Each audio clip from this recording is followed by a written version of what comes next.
Chapter 12:16. Yundong, are you willing to marry me? When Qingyuan heard the commotion, he frowned and looked up at the wall. Dai Wenhua also had a cloth bag hanging from his waist. He grabbed a handful of red packets from it and scattered them in the courtyard. Let's grab the red packets here.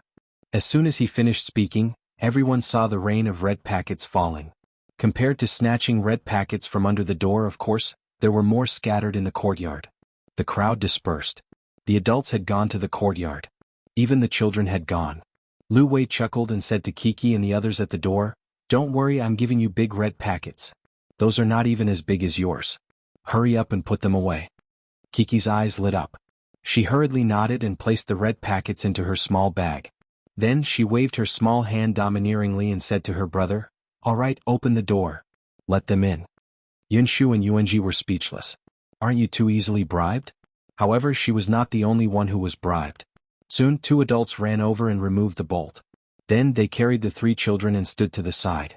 As soon as the door opened, the people outside instantly rushed in. Yunshu and Yuanji were dumbfounded.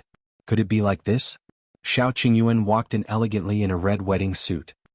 His usually indifferent face was filled with joy, and there was a smile at the corners of his eyes. As soon as he entered, he reached out and rubbed the children's heads. He took out 3 big red packets from his sleeve and placed them in their hands. After the 3 children accepted the red packets, Qingyuan strode towards the new house. The sound of firecrackers could be heard outside the door. Along the way someone shouted, "The groom is here. Hurry up, the groom is here." Gu Yundong, who had been sitting in the room and listening to the commotion outside, suddenly felt her heart beating rapidly. Her fingers subconsciously tightened around the wedding dress. Gu Dafeng quickly reached out to pull her and said softly, "Calm down." She couldn't calm down. Qingyuan entered and saw the person sitting on the edge of the bed. She was wearing a bright red wedding dress and had a red veil over her head. She sat there obediently like a painting. Qingyuan's throat instantly became dry. He swallowed hard before slowly taking a step forward. Many people in the room were talking. There were Madame Yang's eldest aunt Gus, the bridesmaids, and others who followed in and asked for red packets. Qingyuan did not seem to hear these voices. He walked towards Gu Yundong step by step. When he reached the front, he suddenly squatted down. The room instantly fell silent as everyone turned to look at them. After a while, Qingyuan asked in a low voice, "Yundong, I'm here to marry you today because I love you. In the future, I'll definitely treat you wholeheartedly and have no second thoughts. You'll be the only one in my life. No matter what happens in the future, I'll share blessings and difficulties with you. I won't leave you. From now on you'll be in charge of the family. You'll control the family assets. When we have children, we'll educate them together. In that case, are you willing to marry me?" Everyone looked at him in shock.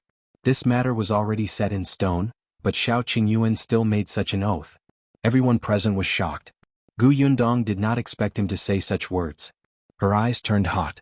After a while, she nodded slowly. Qingyuan's nervousness was instantly appeased. The smile on his face widened before he stood up. "If you find any errors, ads pop up, ads redirect, broken links, non-standard content, etc.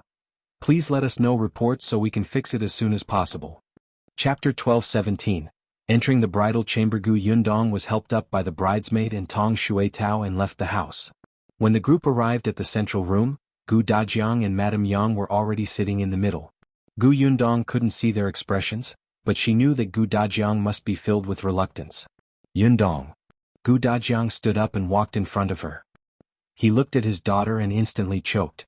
In the end, he still couldn't bear to part with her. Even though the place she was going to was just next door, it was still different. Gu Dafeng patted him. Gu Dajiang took a deep breath and gritted his teeth. "From now on, you're the daughter-in-law of the Shao family. You're Qingyuan's wife. If you suffer, come back. He'll stand up for you." "You?" Gu Dafeng tugged at him. "What are you talking about?" Gu Dajiang paused and took another breath before continuing. "Qingyuan is a good person. He's quite good. He's good at both liberal and martial arts and is decisive in his actions. Father hopes that the 2 of you will be harmonious in the future. You will love and respect each other. You have to be considerate when you encounter things. You'll grow old together, understand?" Gu Yundong's eyes stung even more. After a while, she hummed softly. "Father, I know." Gu Dajiang looked at Qingyuan. "I'll give my daughter to you. Father, don't worry. I'll take good care of Yundong and not let her suffer. I'll dote on her and love her." Gu Dajiang exhaled and looked at Madame Yang. Madame Yang held Gu Yundong's hand tightly, as if she finally realized that Yundong was getting married. Tears streamed down her face. Dong Dong, don't go. Gu Dajiang held back his reluctance and helped Madame Yang back slightly. Then he waved his hand. All right, don't miss the auspicious time. The bridesmaid hurriedly led Gu Yundong out and urged the bridal sedan chair to get ready. Gu Yundong walked a few steps and turned around. Hearing Madame Yang's cries, she could not move her feet. The bridesmaid began to urge her a second time and finally helped her out of the central room. Gu Dajiang and Madame Yang chased after them for a few steps. The firecrackers outside were even louder and the guests' voices were lively.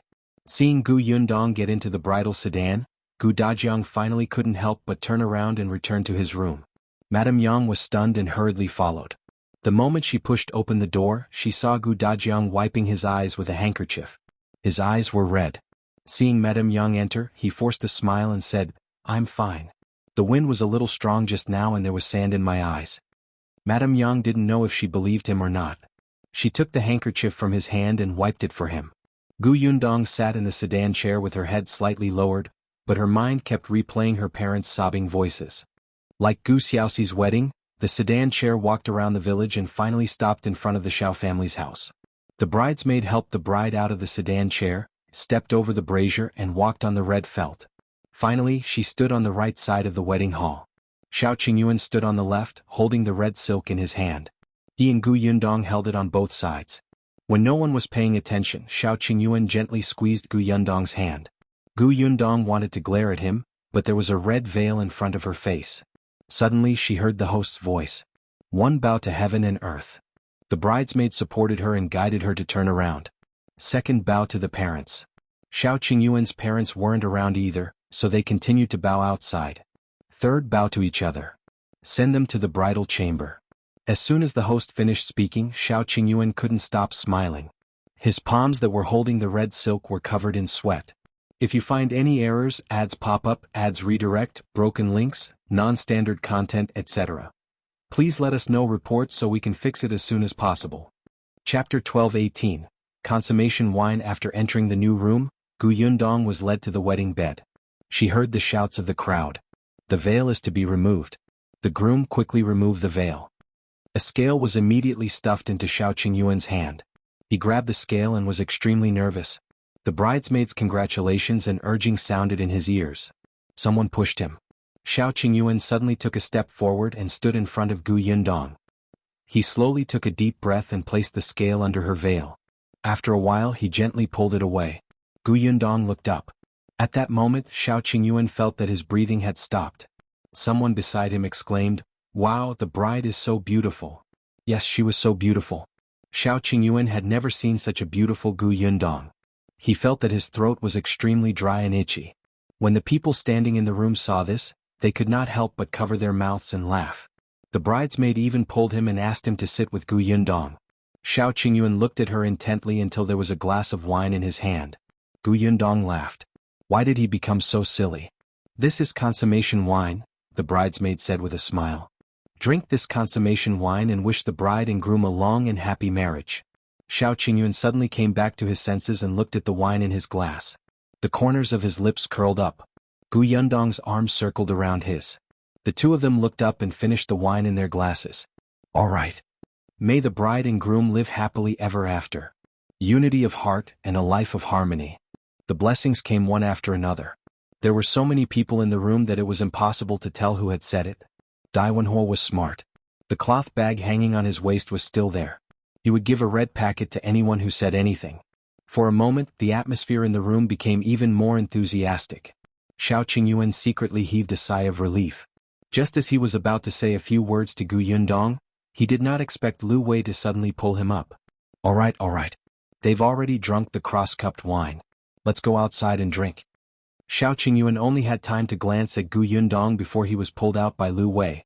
As the two houses were close and the people invited knew each other, the courtyard was filled with tables, be it the Gu family or the Shao family. Almost all the villagers of Yongfu village were here. Everyone was already eating at the table. Shao Qingyuan was brought to the main table by Lu Wei, who forced him to eat 2 mouthfuls of food before toasting him. He had already planned this. When Gu Xiaoxi got married. Because Chang Yaya was pregnant, it was not good to get him too drunk. However, it was different now. Yundong was healthy and had high martial arts skills. It did not matter even if Qingyuan was drunk. Yundong would definitely be able to handle it. Lu Wei expressed that he was fearless. He waved at Xiaowen. "Bring me a jar of wine." "All right." Xiaowen turned around excitedly. After a while, he and Xiao Wu each brought back a jar of wine. Lu Wei chuckled at Qingyuan. Come, fill your young master's cup." Xiaowen took a bowl and filled it up.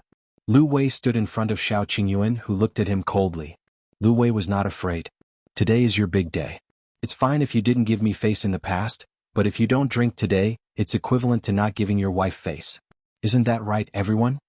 With someone taking the lead, the others cheered on the spot. "That's right. If you find any errors, ads pop up, ads redirect, broken links, non-standard content, etc. Please let us know reports so we can fix it as soon as possible." Chapter 12:19. He didn't dare to try. Qingyuan glanced at the bowl of wine and looked at Lu Wei meaningfully. "You won't regret it?" "I won't regret it." Lu Wei shook his head. Although he was anxious, it didn't matter. It was worth it even if Qingyuan got even with him later. Qingyuan nodded, took the bowl of wine and drank it. "Good." The crowd cheered. Lu Wei laughed out loud and got Xiaowen to fill it up again. Dai Wenhua, who was at the side, looked at the bowl of wine thoughtfully. He paused and suddenly sniffed the jar of wine when Xiaowen was not paying attention. Xiaowen was shocked and immediately took 2 steps back. Then, he looked at Dai Wenhua with a dry smile and pretended that nothing had happened. Dai Wenhua smiled. Yes, it smelled like alcohol, but it was very faint. There were other smells mixed in. He thought of Qingyuan's identity as a medical expert and immediately understood. After he drank the second bowl of wine, Dai Wenhua leaned towards Qingyuan under Xiaowen's apprehensive gaze and whispered, "You can't do that. This isn't wine, right?" Qingyuan glanced at him from the corner of his eye. He didn't feel guilty or flustered at all after being exposed. He also said softly, "I rarely drink. My alcohol tolerance is too low and I get drunk easily. If I get drunk, wouldn't it be bad if I spout nonsense and say something I shouldn't say?" Dai Wenhua was speechless. This was a threat. That's right. Qingyuan knew many secrets such as the Tao family's matter, the Zhang family's matter, and his and Qin Wenzheng's motive for entering the deep mountains. If these were to be spread, the consequences would be unimaginable. All their efforts would be in vain. Dai Wenhua couldn't help but grind his teeth. He didn't believe that Qingyuan's alcohol tolerance was bad, but he didn't dare to take chances. After taking a deep breath, Dai Wenhua smiled again. "That's good. You have the foresight." "Thank you for the compliment." Qingyuan nodded and drank the third bowl of wine. Dai Wenhua found it strange that this thing could make people blush after drinking it. It was amazing. Lu Wei didn't notice anything wrong at all. Xiao Wu was pouring wine for the other guests, so his jar of wine was naturally real. There were a lot of people and it was noisy. In the bridal chamber, Yundong could hear Lu Wei's loud voice. She was holding a bowl of boiled eggs with brown sugar. Dong Xiulan had brought it to her just now. There were only her, Dong Xiulan and Tong Xuetao in the room. Yundong ate very slowly. There were too many things on her head and they were very heavy. She wanted to take them down, but Dong Xiulan stopped her. "Take your time. Eat some rice to fill your stomach after you're done. I don't know when the commotion outside will end." "Thank you, Auntie." "What are you thanking me for?" Dong Xiulan looked at her lovingly. "It's my greatest wish to see you and Qingyuan get married and grow old hand in hand." As she spoke, she was a little sad. "In the past, I was always worried that Qingyuan would be alone for the rest of his life. He would grow old alone and not even have a companion. Until he met you. You didn't care about his bad reputation or his unlikable personality. You accompanied him to open a shop and build a house. I was so happy to see the two of you getting together." She patted Yundong's hand. "Don't worry. I know Qingyuan. He's a good child. You stayed by his side when he had nothing. No matter how promising he is in the future, he will dote on you and love you. He won't let you down. If you find any errors, ads pop up, ads redirect, broken links, non-standard content, etc. Please let us know reports so we can fix it as soon as possible." Chapter 12:20. Feed me. Yundong finished the last of her sugar water and smiled. "I know, Auntie. It's precisely because he's very good that I agreed to marry him." Yes, Qingyuan was very good. He had given her everything. He could put his life in her hands. It was actually not easy to meet such a person in this life. After the brown sugar egg was finished and the meal was over, Dong Xiulan tidied everything up and asked Tong Xuetao to help Gu Yundong sit on the bed again. She carried the bowl and chopsticks out. As soon as she went out, she saw that there was still a commotion over there. After Shao Qingyuan walked around toasting, he looked a little delirious. Lu Wei went to help him up and Shao Qingyuan almost pressed him to the ground. The group of people hurriedly helped him up. Seeing this, Dong Xiulan hurriedly squeezed over. All right. Don't you see how drunk he is? Enough. Today is a big day. Are you really not going to let him consummate his wedding? That was what Lu Wei thought. Just as he was about to retort, he suddenly heard Shao Quan say softly from behind, "Young Master Lu, the medical book says that if people drink too much, they will be poisoned." Lu Wei was shocked. Are you serious? Yes. Shao Quan nodded seriously and sincerely. If our young master is poisoned, then... Gu Yundong's furious face flashed across Lu Wei's mind. He shuddered violently and hurriedly said, Yes. After all, it's your wedding night. We're good brothers. We can't let him have a bad time, right? After that, Lu Wei and Dai Wenhua helped Shao Qingyuan back to his chamber. Gu Yundong looked at the drunk Shao Qingyuan in surprise. Before she looked at him, Lu Wei quickly said, He drank a little too much. Take care of him. Well, leave first. We won't disturb you. With that, he quickly left with Dai Wenhua. Dai Wenhua looked at him in amusement. Why do I feel that you're more afraid of Gu Yundong? Lu Wei looked like he was ignorant. If I offended Shao Qingyuan, at most he would beat me up. If I offend Gu Yundong, she will plot against me. Dai Wenhua was enlightened. So you dare to force Shao Qingyuan to drink, but you don't dare to disturb Gu Yundong's bridal chamber? It was good that everyone knew this in their hearts. There was no need to say it out loud, right? Lu Wei looked back and ran away quickly. In the chamber, Gu Yundong had just supported Shao Qingyuan when she saw him slowly sit up straight and hold her hand. Gu Yundong was stunned. She pursed her lips and smiled. I was wondering how you got drunk by Lu Wei. So you were lying to him. He wanted to ruin my wedding night. How can I let him have his way? Shao Qingyuan lowered his head, grabbed her hand and kissed it. He asked in a low voice, Have you eaten? Yes, Auntie Dong just sent some food over. As for you, you didn't eat much, right? I had no choice but to drink, Shao Qingyuan said as he took off the hair accessory on her head and placed it on the table. Gu Yundong finally felt much more relaxed. She rubbed her neck slightly and handed the pastries on the table to Shao Qingyuan. Eat some first. Feed me. Gu Yundong blushed. However, she fed him the pastries in the end. Shao Qingyuan looked at her as he ate. It's delicious. Then eat more. Gu Yundong felt uncomfortable under his gaze. She got up and went to get another pastry plate. If you find any errors, ads pop up, ads redirect, broken links, non-standard content, etc. Please let us know reports so we can fix it as soon as possible. Chapter 12:21. Wedding night. Unexpectedly, just as he stood up, his hand was grabbed and his body was gently pulled back. Gu Yundong was caught off guard and took 2 steps back before sitting on Shao Qingyuan. A pair of hands appeared at her waist. Before Gu Yundong could react, she was pressed onto the bed. She could hear his hot and rapid breathing. But I want to eat you. Gu Yundong turned her head slightly and a shadow fell on top of her. She felt a warm touch on her lips. Gu Yundong did not know when Shao Qingyuan stopped. In a daze, she seemed to hear him call for water. Then she fell asleep again. She seemed to have woken up several times. Every time she was in his arms and he hugged her tightly. At dawn, Shao Qingyuan opened his eyes. Even though he did not sleep much that night, when he woke up, he was still in high spirits and extremely satisfied. Looking at his wife sleeping soundly in his arms, Shao Qingyuan couldn't suppress the smile on his face. He couldn't help but hug her tighter until she moaned softly before he let go. He hugged her for a while more before planting a kiss on her forehead. Then he slowly let go of her and got out of bed silently. The sky was already bright outside. The entire courtyard of the Shao family was quiet. Last night, before everyone left, they must have cleaned up. The tables were very neatly placed. Shao Qingyuan put on a shirt and went straight to the kitchen. There was no one in the Shao family today. Whether it was Shao Wen and the others or Auntie Lu, they all went to the Gu family to rest. There were only him and Gu Yundong in the entire Shao house. This was what Shao Qingyuan had specially instructed. It was the first day of their marriage and he did not want anyone to disturb them. There were still leftovers from yesterday in the kitchen. Shao Qingyuan's culinary skills were not good, but he had also learned from Auntie Lu recently. One could get too occupied when cooking and burn half the kitchen down. But what about using a casserole? As a medicinal herb merchant and a doctor, Shao Qingyuan knew how to brew medicine. Therefore he directly placed the casserole over the charcoal fire and it was immediately convenient. On the first day of their marriage he wanted to cook a pot of porridge for his wife. In the past she had always made delicious food for him. Now he wanted her to enjoy it. Shao Qingyuan lit the fire, washed the rice and added water. When the clay pot began to bubble, his tense body finally relaxed. The porridge was mixed with mushrooms, lean meat, yams and other things. Shao Qingyuan felt that it was quite fragrant and took a bite. Only then did he bring a big porcelain bowl over and pour the porridge in. Then she placed it on the tray and carefully carried it into the room. Yundong was still sleeping. She was so tired that she was curled up in the blanket.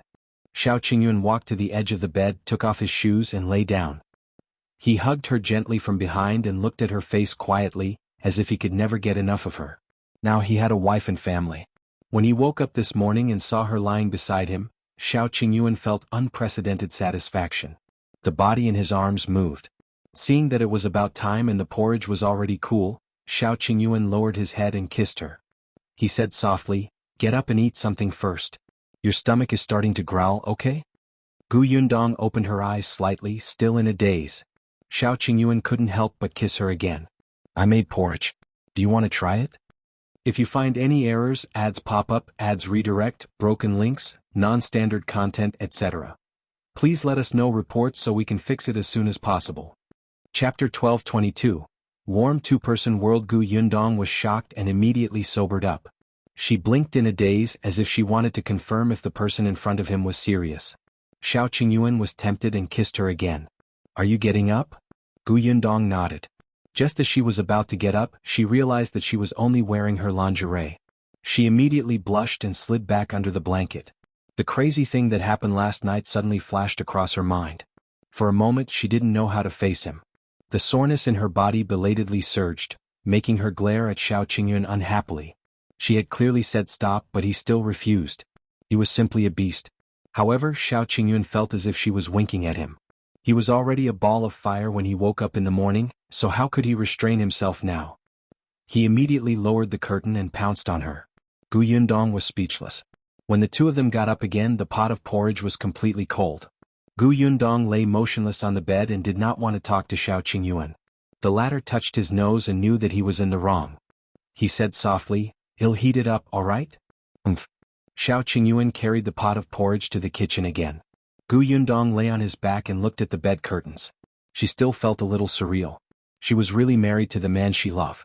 From now on, she would live with him and face all the suffering and happiness. Although this person was a little beastly in some aspects, Yundong was still very happy. Shao Qingyuan brought the pot of porridge back in a hurry.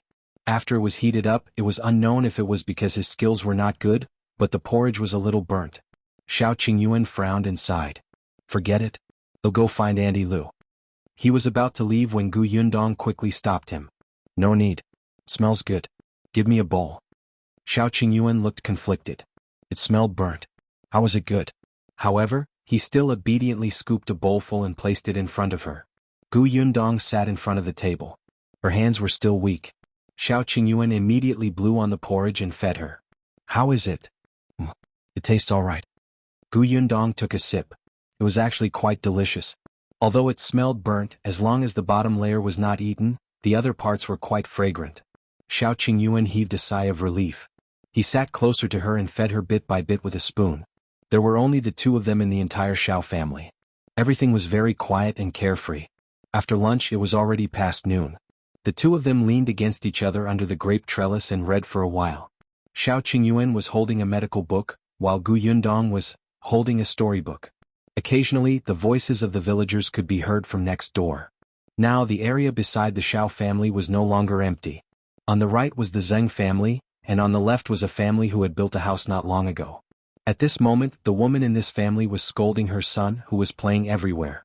Yundong found it interesting and could not help but narrow her eyes. Shao Qingyuan lowered his eyes and kissed the corner of her mouth. The two of them wandered for the entire afternoon. At night, Yundong cooked noodles. Shao Qingyuan was especially satisfied. At night, he was full of energy and wanted to pull Yundong along. However, on account of her first taste of human affairs and the fact that she was returning home tomorrow, he decided to rest early. The next morning, Yundong was indeed much more energetic. If you find any errors, ads pop up, ads redirect, broken links, non-standard content, etc., please let us know reports so we can fix it as soon as possible. Chapter 1223. We're going to the capital too. The Shao family and the Gu family were only a few steps apart, so after the two of them got up and tidied up, they knocked on the Gu family's door not long after. Gu Dajiang and Madame Yang had been waiting for a long time. When they saw Gu Yundong, their eyes couldn't help but sting. Although she had only been married for a day, it was still very uncomfortable to suddenly have one less person in the family. The children in particular pulled her along and started chatting. Gu Yundong was dragged away by her younger siblings while Shao Qingyuan chatted with his father-in-law and the rest. The atmosphere was rather harmonious. Madame Dai, Nye Shuang, and the others had left Fengkai County a day earlier. Lu Wei and the others had also returned to the county. The rest were all family. During lunch, Qin Shu came over. He had gone to the county city to buy things yesterday. Previously, he had been a spy for Qin Wanqing and had received some rewards. He had money in his hands. He had to make a trip back to Qingyuan village after buying the gifts. He would leave today. When passing by Yongfu village, he came to Gu Yundong and Shao Qingyuan to bid farewell. Qin Shu was very reluctant. I'm going to the capital after I'm done with the village chief and the others. From now on, it'll work for Mr. Qin. I don't know when I'll see you guys again. Gu Yundong smiled. We should be able to meet soon. Huh? Qin Shu did not understand. Gu Yundong said, we'll be going to the capital in a few days. Really? Qin Shu was elated.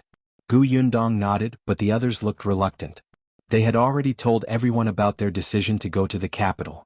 Everyone knew that he was going to the capital to find Shao Qingyuan's biological parents. This was something that had to be done, so no one stopped them. However, everybody did not know when they would return. Qin Shu received the news he wanted and left happily. There was a carriage waiting at the entrance of the village. The coachman was Qin Wenzheng's man who specially sent him back. After Gu Yundong sent him off, she returned to prepare for her trip to the capital. The main reason was that there were many things to do at home, especially in the industry. For this reason, Gu Yundong specially called the few people in charge for a meeting. The location was Shao Qingyuan's house. The workshop was now on the right track, and Gu Yundong had given Tong in full authority. In addition to him, there were 4 other junior managers. One of them was Zheng Hu. From white sugar to canned fruits to sweets, they each had their own areas of responsibility. Everything was in order. Then there was the orchard. Zhao Zhu and his son, Gaoxing, were in charge of the orchard. Gaoxing's original name was Zhao Jingyong, and the father and son were now taking care of the orchard. Now that the orchard was huge, Zhao Zhu had already given Zhao Jingyong a portion of his power. His son slowly learned how to manage it. Immediately after that was the county shop, which was managed by Chen Jinkai. Finally, there were the people in charge of acquisition and delivery, Big Qian, Chen Jinbao, and Tong Ping. The 11 of them sat in the study feeling a little excited and nervous. They had never experienced such a scene before. Everyone was gathered together for a meeting. Gu Yundong sat in front of the desk and told them about her trip to the capital. Everyone below was stunned. Boss is going to the capital? How long will you be gone for? Gu Yundong naturally would not say that she was going to look for Shao Qingyuan's parents. I'm not sure how long he'll be gone. Previously, the eldest daughter of the Nye family bought a shop in the capital and planned to bring the milk tea to the capital. I want to take a look and open the shop. Besides, I also want to see the environment in the capital. Perhaps I can open a Gus in the capital. If you find any errors, ads pop up, ads redirect, broken links, non-standard content, etc., please let us know reports so we can fix it as soon as possible. Chapter 1224. Meeting opening Gus in the capital? Everyone was overjoyed. Excitement flashed across their faces. Our Gus is arriving in the capital so quickly? That's great. It's the capital. By then, Gus' reputation will become more and more famous.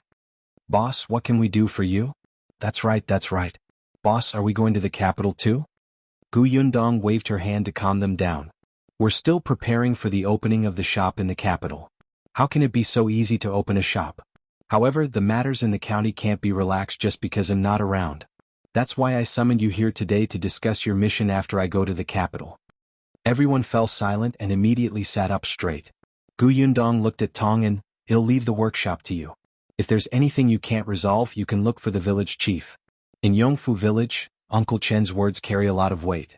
If you really can't resolve the problem, get someone to send a letter to my father. You will have a way. Tong and nodded solemnly. Yes, Mississippi. he said in an exceptionally serious tone, Tong and will definitely not let Miss down.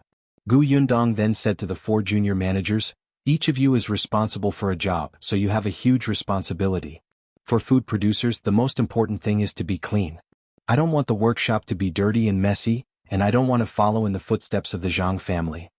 Boss, don't worry. We won't do anything heartless. Gu Yundong nodded and then looked at Zhao Zhu and his son. They'll leave the orchard to you. There are many fruit trees planted this year. You can recruit more people when picking the fruits. Don't let the fruits rot in the ground. All right, boss. Gu Yundong did not know much about the orchard, so she wouldn't point fingers. She trusted Zhao Zhu. Next was the matter in the county city's Gus shop. She looked at Chen Kai. The business of the shop is getting better and better now, but there are no lack of blind people looking for trouble. If it can be resolved, it can be resolved. If it can't be resolved, you can ask Uncle Lu for help. Yes, boss. Finally, it was time for purchase and delivery. Gu Yundong looked at Big Qian. You're already familiar with those fruit farmers and you're also flexible. I'm not worried about this. I'm just worried that some people will raise the price on the spot when they see that business is good. Although you've already signed the contract, you can't guarantee that you'll be 100% assured. You should have a bottom line in your heart. If they cross the line, you'd rather not buy those fruits. Big Qian agreed. Don't worry, boss. We have our own orchard now. Those people will suffer if they destroy the contract. They'll pay attention. That's good. Finally, it's time for delivery. Gu Yundong said to Chen Jinbao and Tong Ping, the products produced by our Gu family have always been scarce and eye-catching. You're quite familiar with the route. But just because it has been peaceful doesn't mean that it'll be fine later. Be careful on the way. The two of them immediately nodded. In fact, they had heard some rumors before that someone was recruiting people to intercept the goods on the way. However, they had also hired people from the escort agency to follow them. There wouldn't be any major problems for the time being. I'm almost done. You're all working for the Gu family. Even though everyone is in charge of different areas, no matter what, a problem on one side will affect other aspects. I hope you can help each other and work together to solve the problem. Yes, boss. Gu Yundong heaved a sigh of relief and left after giving some more instructions. If you find any errors, ads pop up, ads redirect, broken links, non-standard content, etc., please let us know reports so we can fix it as soon as possible. Chapter 12:25.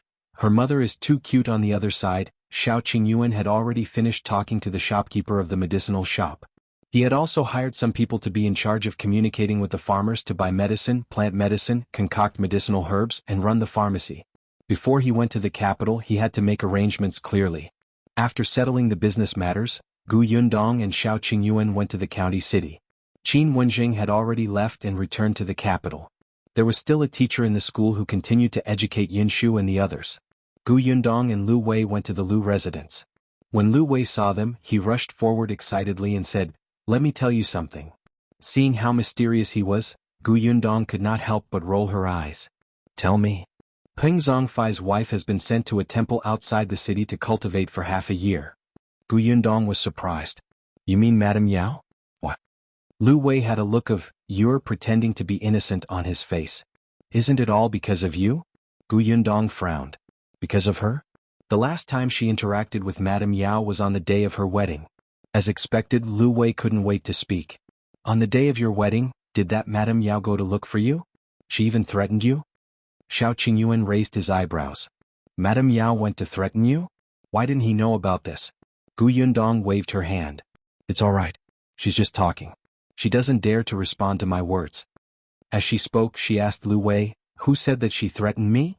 "Oh, your mother." Gu Yundong, "That's right." Other than her and Madame Yao, Madame Yang was also in the room.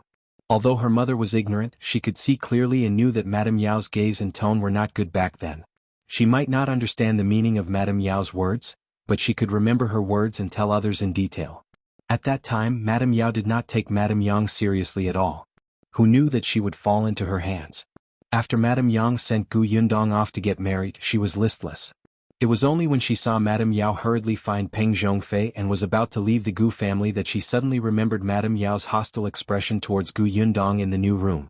She rushed over, looking like she wanted to settle scores with Madame Yao. Peng Zhongfei happened to be nearby and instantly heard most of Madame Yang's words. He was so angry that he was about to explode. Alright, he knew he shouldn't have brought Madame Yao out of the door. This incompetent woman only knew how to drag him down. It was one thing to offend Gu Yundong once, but she actually wanted to find trouble with her on her wedding day. Was she tired of living? Peng Zhongfei did not flare up on the spot. After returning home, he started to settle scores with Madame Yao. Lu Wei laughed. We didn't know about this at first, but concubine Xia of the Peng family was so eager to see the world in chaos that she exposed it. Now we all know, ha. The corners of Gu Yundong's mouth twitched.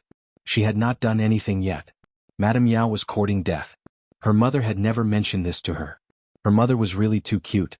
Gu Yundong suddenly wanted to go back and see Madame Yang, so after telling the Lu family that she was going to the capital in a few days, she and Shao Qingyuan could not wait to return to Yongfu village. They were leaving in a few days. She wanted to go back and spend time with her family. The carriage stopped at the entrance of the Gu residence. Gu Yundong had just alighted from the carriage when she suddenly heard a sound coming from inside.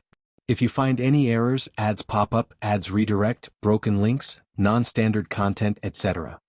Please let us know reports so we can fix it as soon as possible.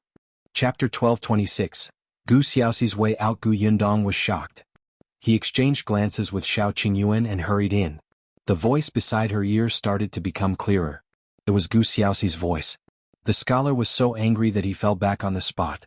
He pointed at the woman and said, "You're simply twisting logic. I want to talk to you again. A good man doesn't fight with a woman." After saying that, the scholar hurriedly wanted to leave. Unexpectedly, the woman stretched out her leg. The scholar wasn't careful and tripped on the spot. He fell and was stunned. His face turned red and he cried. Ha ha ha ha ha. A burst of laughter rang out. Gu Yundong had already walked to the door of the central room and could see the situation inside clearly. Her uncle stood in the middle of the central room and was telling a story vividly. He was beaming with joy and his hands and feet were waving. As for Chang Yaya, Madame Yang, eldest aunt, Bian Han, Gu Dajiang, little Kiki, and the others, they surrounded him and applauded. Gu Yundong turned her head helplessly and looked at Shao Qingyuan. I thought something had happened. Gu Dajiang faced the door and was the first to see them. He quickly called them in. You're back? Did everything go smoothly? Everything went well. Gu Yundong walked in and sat beside Madame Yang, holding her hand. Madame Yang was stunned for a moment before she grabbed her hand and smiled until her eyes narrowed. Gu Yundong asked, What are you doing? Your uncle is telling a story, Chang Yaya said. Today when the baby moved he started talking to the child. As he talked it became storytelling. She did not expect things to develop like this. Initially she was the only one listening. Later the entire family came to listen and all of them listened with relish. It made her not know whether to laugh or cry. Gu Yundong was surprised. Uncle is so good? Gu Xiaoxi chuckled. On the other hand, Chang Yaya said with a speechless expression, You don't know this, but ever since he heard a story in the prefectural city, he fell in love with it. The few times he went to the county city and passed by the tea house, he would stop and stand outside to listen. Once, he was so engrossed in listening that he almost missed the time when the city gate closed. Gu Yundong really did not know about this. She did not expect her uncle to like this. Shao Qingyuan, who was standing behind her, suddenly said, If little uncle is interested, you can go to the tea house to be a storyteller. When I heard little uncle tell the story just now, it was actually not inferior to those storytellers. Shao Qingyuan was right. When Gu Xiaoxi told the story he was simply engrossed in it. His tone was cadenced and it sounded very picturesque. Of course, he was slightly inferior to the experienced storytellers in the prefectural city, but he was as good as the tea house storytellers in the county city. The only thing he was lacking in was probably his lack of confidence. Gu Xiaoxi was only so open in front of his family. If they were in a tea house he would probably feel restrained and uncomfortable. Furthermore, there would occasionally be unexpected situations in the tea house, and Gu Xiaoxi didn't have the ability to deal with them. But these could be trained. When Gu Xiaoxi heard that he was going to be a storyteller, he immediately waved his hand and shook his head. No. With my lousy skills I can only tell stories to my child. How can I have the ability to go to a tea house to tell stories? I don't want to ruin other people's business when the time comes. No, they'll just farm at home. He didn't dare. He was timid. Usually, even if he went to listen to stories, he would stand at the door and listen. If you find any errors, ads pop up, ads redirect, broken links, non-standard content, etc. Please let us know reports so we can fix it as soon as possible. Chapter 1227. Just do it. However, Gu Yundong's eyes lit up when she heard that. Sure. It's rare for younger uncle to like something. Why can't he give it a try? Although being a storyteller can't compare to doing business by himself or focusing on craftsmanship, he can get a basic salary. Occasionally, if the story is good, he can even be rewarded when he meets generous customers. Most importantly, little uncle liked it. Uncle, you're not confident now, but you'll be fine after training for a while. Moreover, you can read and speak loudly. Look, everyone surrounded you just now and was attracted by you. This means that you're very good, right?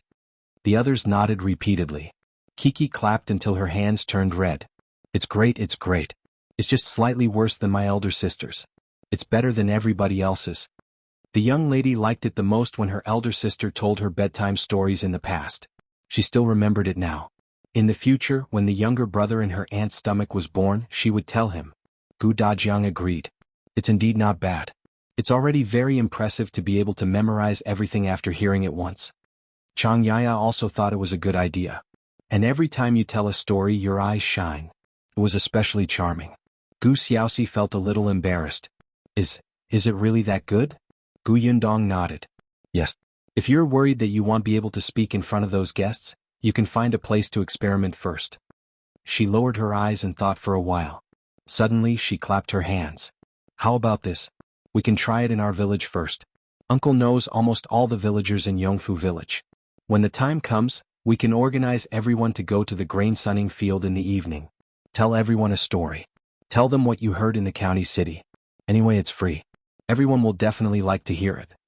Shao Qingyuan also said, the weather isn't too cold now and everyone is willing to go out. Uncle shouldn't be afraid in front of people he knows, right? Gu Xiaoxi thought for a moment. Then, there's really nothing to be afraid of. He was even eager to give it a try. Gu Dafeng stood up. Let's go and find the village chief now. We'll start tonight. Gu Xiaoxi let out a ha. Then he was pulled away by Gu Dafeng. The people in the room looked at each other and then laughed. Chang Yaya was actually quite happy. Although she felt that Gu Xiaoxi's farming was quite good, he was too tired. Every day she would watch him return home after a day of work, but the results were average. Her heart ached. In particular, Gu Xiaoxi's sister and brother's lives were getting better and better. This was actually quite stimulating. He also wanted to work hard to catch up. He didn't want to drag them down. He also wanted to live a good life for his unborn child. However, he did not want to completely rely on eldest sister and second brother. He wanted to rely on his own ability. However, no matter how he thought about it, he only knew how to farm. These days, Chang Yaya would sometimes see him reveal a very confused expression. Now that he had found a job that he liked, that was the most gratifying thing for her. Not long after, Gu Dafeng returned. Gu Xiaoxi's face was filled with excitement. The village chief has agreed. He is very supportive. He said that everyone is living a good life now. Some people have nothing to do at night and start to quarrel with others. Recently, the village chief has gone to several families to stop the fight. He's exhausted. Now that they can listen to books, these people can finally stop. If you find any errors, ads pop up, ads redirect, broken links, non-standard content, etc., please let us know reports so we can fix it as soon as possible. Chapter 12:28.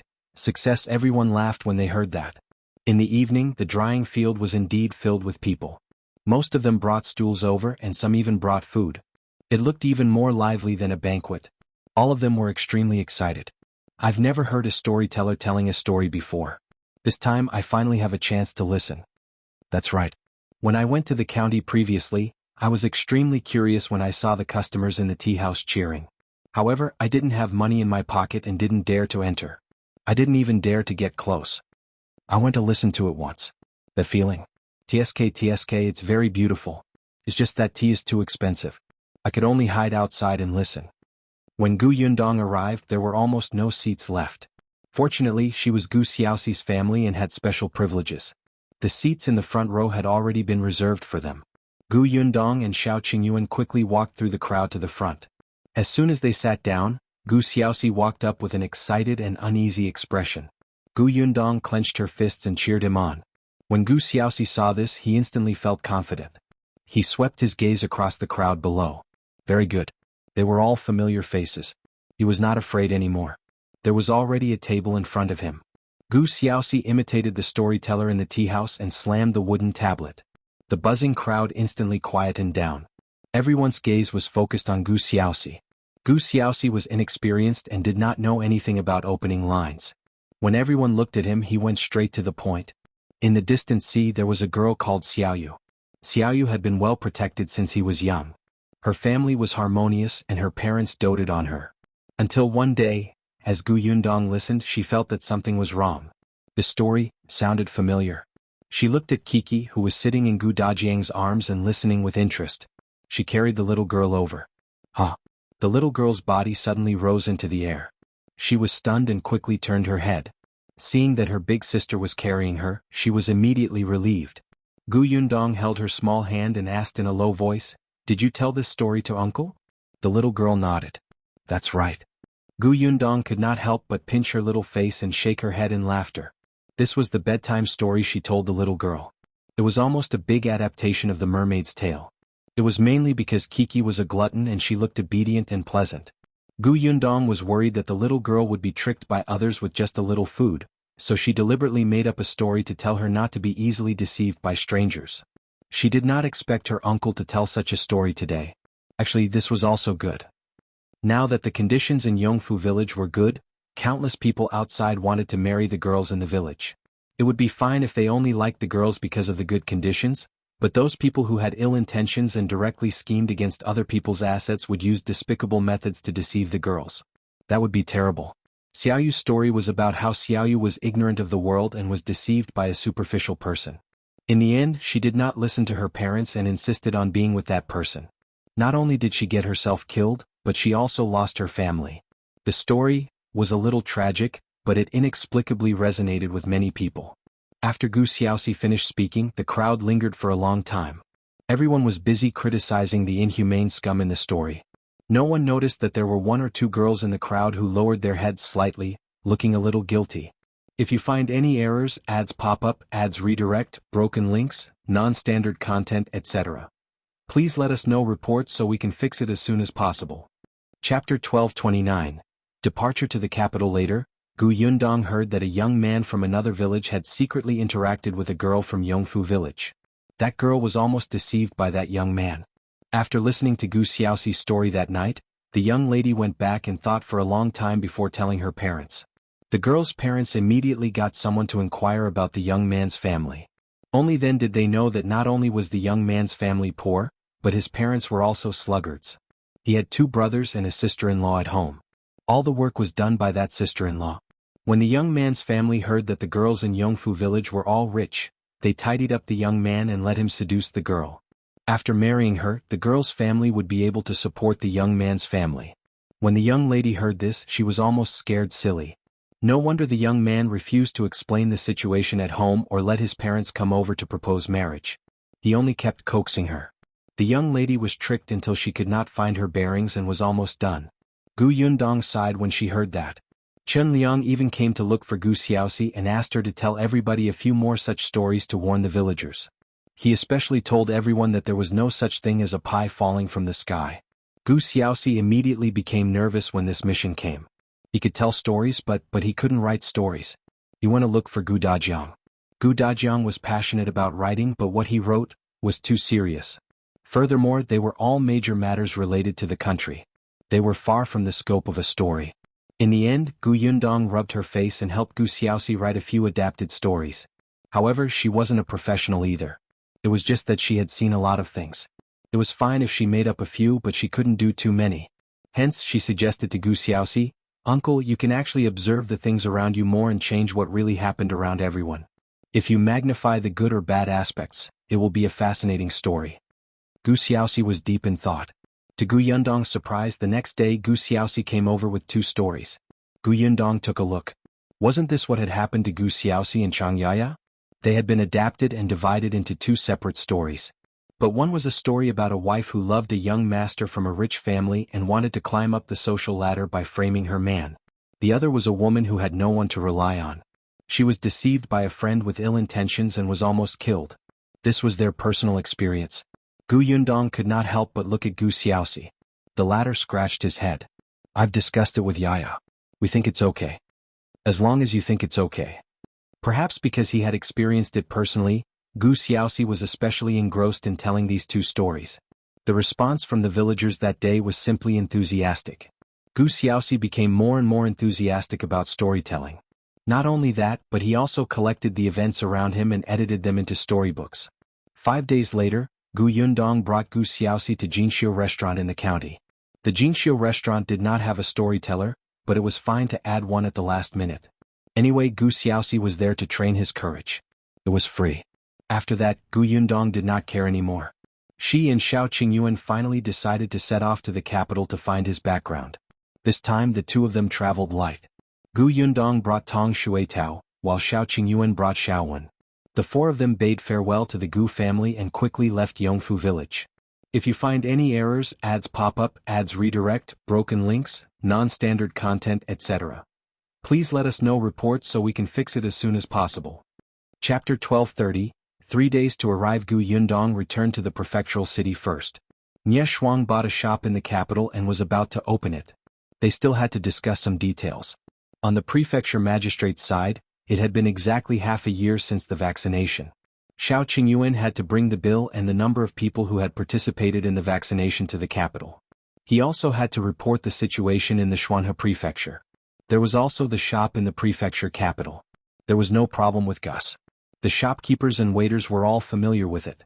If they encountered any difficulties, it would be easy to find someone to help. As for the milk tea shop, she had arranged for 2 female employees. Lan Huar had just been diagnosed with pregnancy not long ago, so Gu Yundong let her rest at home. After giving birth, it was up to them to decide if she wanted to continue working. Su Qing and Zhuangzi were also married. Not long after they got married, the two of them were very happy. The two of them did not have to worry. With Madame Dai and Ye Shuang around, they would not suffer any grievances. Gu Yundong went back after taking a look. After giving instructions in the prefectural city, the four of them left the Xuanhe Prefecture. To go to the capital, they had to pass through Wanqing Prefecture first. Coincidentally, Gu Yundong had not been to Wanqing Prefecture since she came back last year. She did not know how Uncle Yes grocery store was doing. Although they had exchanged letters previously, they could not say too much. There were 4 people on 1 carriage and 2 horses. If the carriage was not comfortable, they could ride horses. It was quite comfortable. Gu Yundong sat in the carriage and ate. She leaned half of her body against Shao Qingyuan and looked at the scenery outside the window. When she fled to the Xuanhe Prefecture, this place was still desolate. Now it was completely different. The new emperor had indeed done many things when he ascended the throne. Miss, there's a river over there. Let's rest here and eat something. Tong Shuitao's voice came from outside. Gu Yundong sat up straight and her body stiffened. Shao Qingyuan held her back and rubbed it hard. Are you feeling better? Gu Yundong nodded and stretched her back. You really can't slack off. If you become lazy, you won't be able to sit in the carriage for a few days. All the bones in your body seem to be stiff. She got out of the carriage and took a deep breath. She instantly felt refreshed.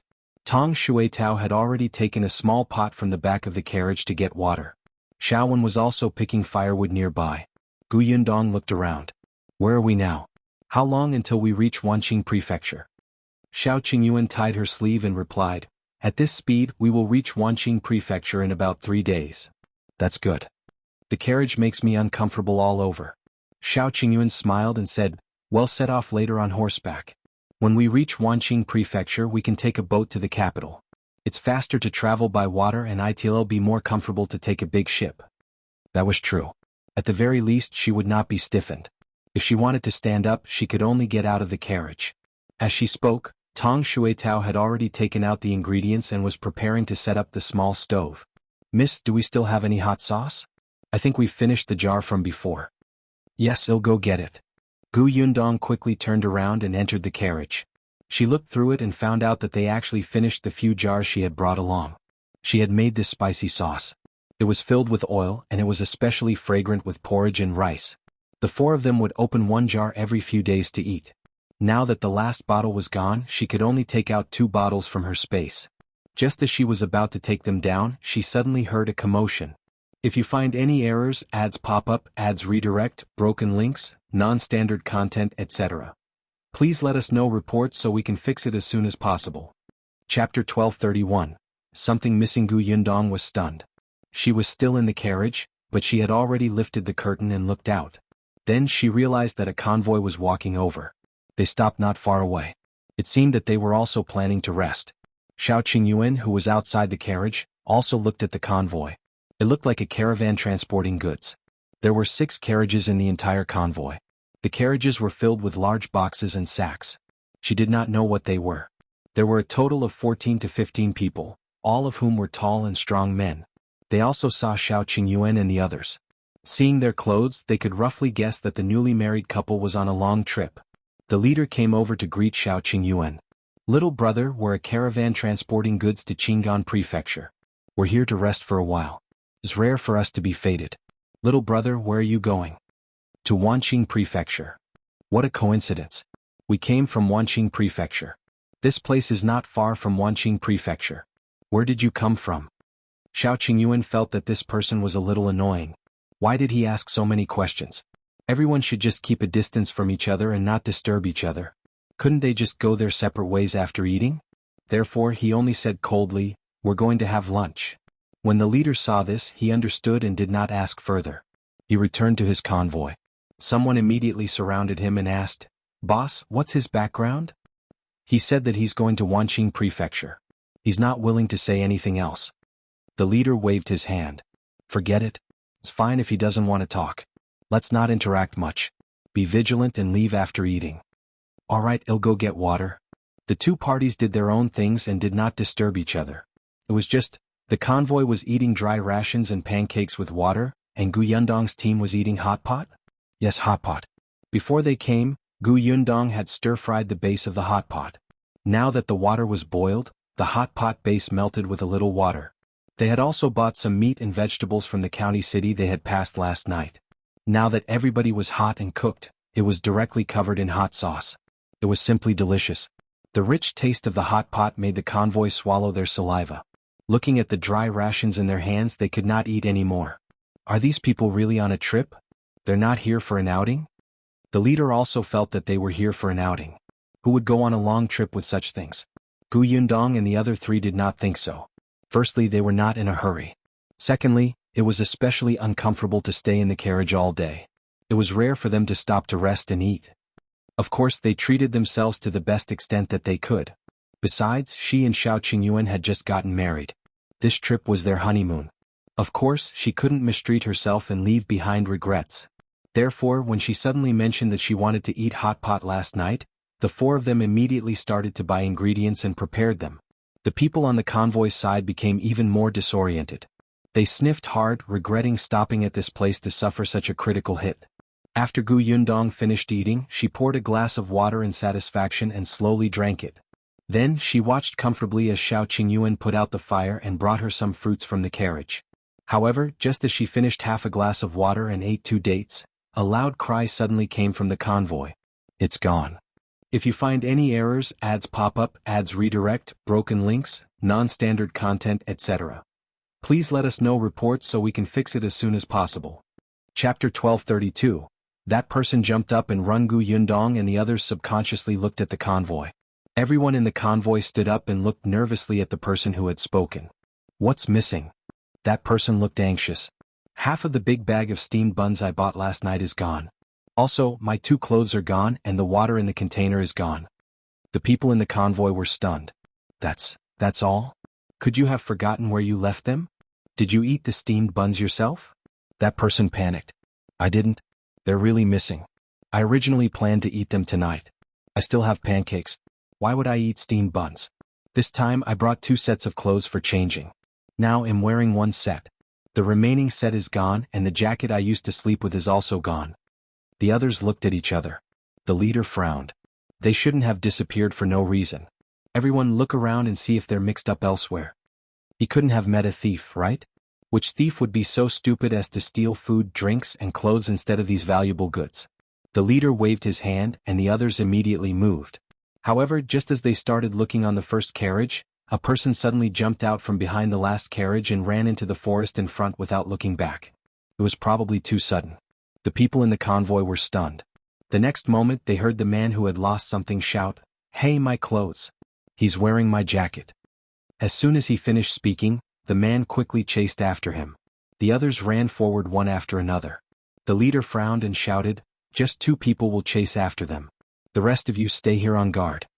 The people who were running forward suddenly realized that there were still several carriages of their goods here. How could they all leave? They returned to the convoy and saw the steamed buns that fell beside the last carriage. They squatted down and picked them up one by one. Was that guy a beggar who came from somewhere? He hadn't eaten for a few days, so he came to our convoy to steal some food? Looking at the current situation, that seemed to be the case, but the leader was cautious. He instructed the few of them, see if there's anything wrong with the goods. We'll see if they catch up to them. Yes. The others began to check. Not far away, Yundong and Qingyuan looked at each other and quietly continued walking by the river to digest their food. There seemed to be nothing else missing from the convoy. After a while, the two pursuers returned. However, they were the only ones who returned. The leader asked, "You didn't catch up?" "We followed him to the river on the other side of the forest. There's a bamboo raft parked on the shore. That person ran far away with a bamboo pole. We couldn't catch up." "Boss, are we missing anything?" "No." The leader frowned. "There are only 2 pieces of your clothes missing." The man who had lost his clothes sighed with a frown. However, it was a good thing that the goods weren't missing. However, the leader felt that it was not appropriate to complicate matters, so he called for everyone to stop resting and leave quickly. They didn't speak to Qingyuan and the others anymore. They hurriedly packed up and the convoy quickly left. The lively lakeside instantly fell silent. Tong Shuitao went to Yundong's side. "Miss, what do you think happened just now?" "I don't know. Anyway, it's none of our business. We'll leave later too. If you find any errors, ads pop up, ads redirect, broken links, non-standard content, etc., please let us know reports so we can fix it as soon as possible." Chapter 1233. It's actually an acquaintance. Tong Shuitao and Xiaowen washed the pots and bowls and placed them in the carriage. Yundong had eaten too much just now. After walking for a while, she felt much better. Just as she was about to get into the carriage and leave, a person suddenly rushed out of the forest. Yundong and the others were stunned. Wasn't this the person who had escaped just now? His clothes were exactly the same as the person who had escaped just now. Didn't they say that he had left on the bamboo raft? Why was he back? Yundong and Qingyuan looked at each other. That person also saw them and was shocked. He hurriedly turned and ran to the side. However, after running a few steps, he suddenly stopped and widened his eyes at Yundong. Miss Gu. Yundong was surprised. This person knew her? Judging from her voice, she was a woman. That person quickly ran up to them. Yundong frowned and looked at her messy hair and dirty face. This woman did look familiar. "You?" She paused and suddenly had an idea. "Miss Duan?" "Yes, it's me." As if she had met her family, Duan burst into tears. Yundong suddenly did not know what to do. She quickly handed her a handkerchief. "You don't cry yet. What happened? Why didn't you stay in Wanqing Prefecture? Why did you come here? Where's your elder brother? How did you end up like this?" At first, Yundong's impression of Duan was average. She was a rather proud young lady who would always be superior to others. It was difficult to talk to her. However, later on she seemed to be sensible. After knowing that Yundong was not to be trifled with, she immediately restrained the thorns on her body and kept quiet. However, Duan's elder brother, Qian, was a very capable and decisive businessman. After the Qian residence was destroyed, Qian quickly gathered all the businesses that could be inherited in the Qian residence. The Duan family became a large family in the Wanqing residence. Last year, when she left Wanqing Prefecture, she had even asked Qian to help take care of her grocery store. Why was Duan in such a state now? Qian had always doted on his sister. She shouldn't be in such dire straits, right? Lady Gu, Just as Duan was about to speak, a sound came from the forest again. Someone walked over. "Be careful. That girl must be hiding nearby. Don't miss her." "Damn it, this girl really knows how to escape. Don't let me catch her or I'll teach her a lesson." The voice was getting closer and closer. Duan's face instantly turned pale. She hid behind Yundong, and the hand that was holding her sleeve trembled violently. Lady Gu, help me." Although Yundong did not know what had happened, for Qian's sake, she would not leave Duan alone. Glancing at the forest, Yundong grabbed Duan's hand and pushed her onto the carriage. "Go up and hide first. Don't make a sound." Okay. Duan swallowed her saliva and hurriedly shrank into the carriage. Yundong had just lowered the curtain when the 5 people in the forest came out. These people were obviously martial arts practitioners. One of them frowned slightly when he saw Yundong and the others. He went forward and asked, "Who are you? Did you see a 15 or 16-year-old girl?" Qingyuan and Xiaowen took 2 steps forward and blocked the way. We didn't see any. The five of them looked at each other and their gazes landed on the carriage behind them. If you find any errors, ads pop up, ads redirect, broken links, non-standard content, etc. Please let us know reports so we can fix it as soon as possible. Chapter 1234. Search the carriage. You didn't see her? I saw that girl running over just now. Don't tell me you hid her in the carriage. Let me tell you, that girl is an imperial criminal. I advise you not to meddle in other people's business. If a stranger heard this, they would definitely weigh the pros and cons in their hearts. They might really hand Duan over. Unfortunately, Yundong knew Duan. How could she easily believe their words? Moreover, looking at them, their fierce tone made them seem more like the imperial court's criminals. Qingyuan's gaze was cold. I don't know who the imperial court is and we didn't see any girls. You can leave. Leave? That won't do. I clearly saw that girl running this way. This area is empty. Only your carriage can hide people. How about this? Let us search. If there's no one, well, leave immediately. How about that? Qingyuan sneered. It doesn't sound good. I'm not willing. Hey brother, aren't you asking for it? You have to think about it. There are 5 of us and you only have 2 men. You even have to protect the 2 women. It's not a good idea to go against us. As they spoke, the 5 of them approached Qingyuan and Shaowen. Qingyuan knew that these people would not listen to him if he spoke nicely, so he started to roll up his sleeves. However, before he made his move, he turned around and said to Yundong, who was behind him, "Rest first. Your stomach feels uncomfortable after eating too much just now. It's best not to act too vigorously." Yundong was speechless. You're the one who ate too much. Your whole family ate too much. It seemed like he was the only one in his family. But Yundong still nodded and stood in front of the carriage. When the 5 of them saw this, they were instantly enraged. You guys are quite arrogant. Don't beg for mercy later. Go. The few of them instantly surrounded him. Qingyuan didn't care, but Shaowen clenched his fists and was eager to try. Although he had learned martial arts, he usually went deep into the mountains to fight with those wild beasts and animals. Then he fought with Xiao Wu and the others. He really did not have the chance to encounter such people who came to find trouble for him to practice. The bodyguard from the escort agency had taught him. Although these people were martial arts practitioners, it was obvious that their lower bodies were unstable and their footsteps were unsteady. They had yet to catch a woman. They looked unreliable. Therefore, even if Shaowen thought that his skills were average, he would definitely have no problem dealing with them. Therefore, as soon as those people rushed up, Shaowen went up to them. 3 people immediately surrounded Qingyuan. The 3 of them held knives and sticks in their hands and attacked him without saying a word. Duan, who was hiding in the carriage, looked at the scene outside through the gap in the curtain and instantly held her breath. She asked Yundong, who was standing beside the carriage, in a trembling voice, Will it be okay? It's fine. Just stay inside and don't make a sound. Okay. As soon as she finished speaking, Qingyuan kicked the first person who approached. Then he turned around and avoided the second knife in his hand. He raised his hand and slashed at the back of the enemy's neck, knocking him to the ground. The third person hit the back of his head with a stick. Qingyuan seemed to have eyes behind him. He tilted his body slightly. After dodging, he turned around and grabbed the stick in his hand. He pulled it forward fiercely. The next moment, his left hand formed a fist and hit his stomach heavily.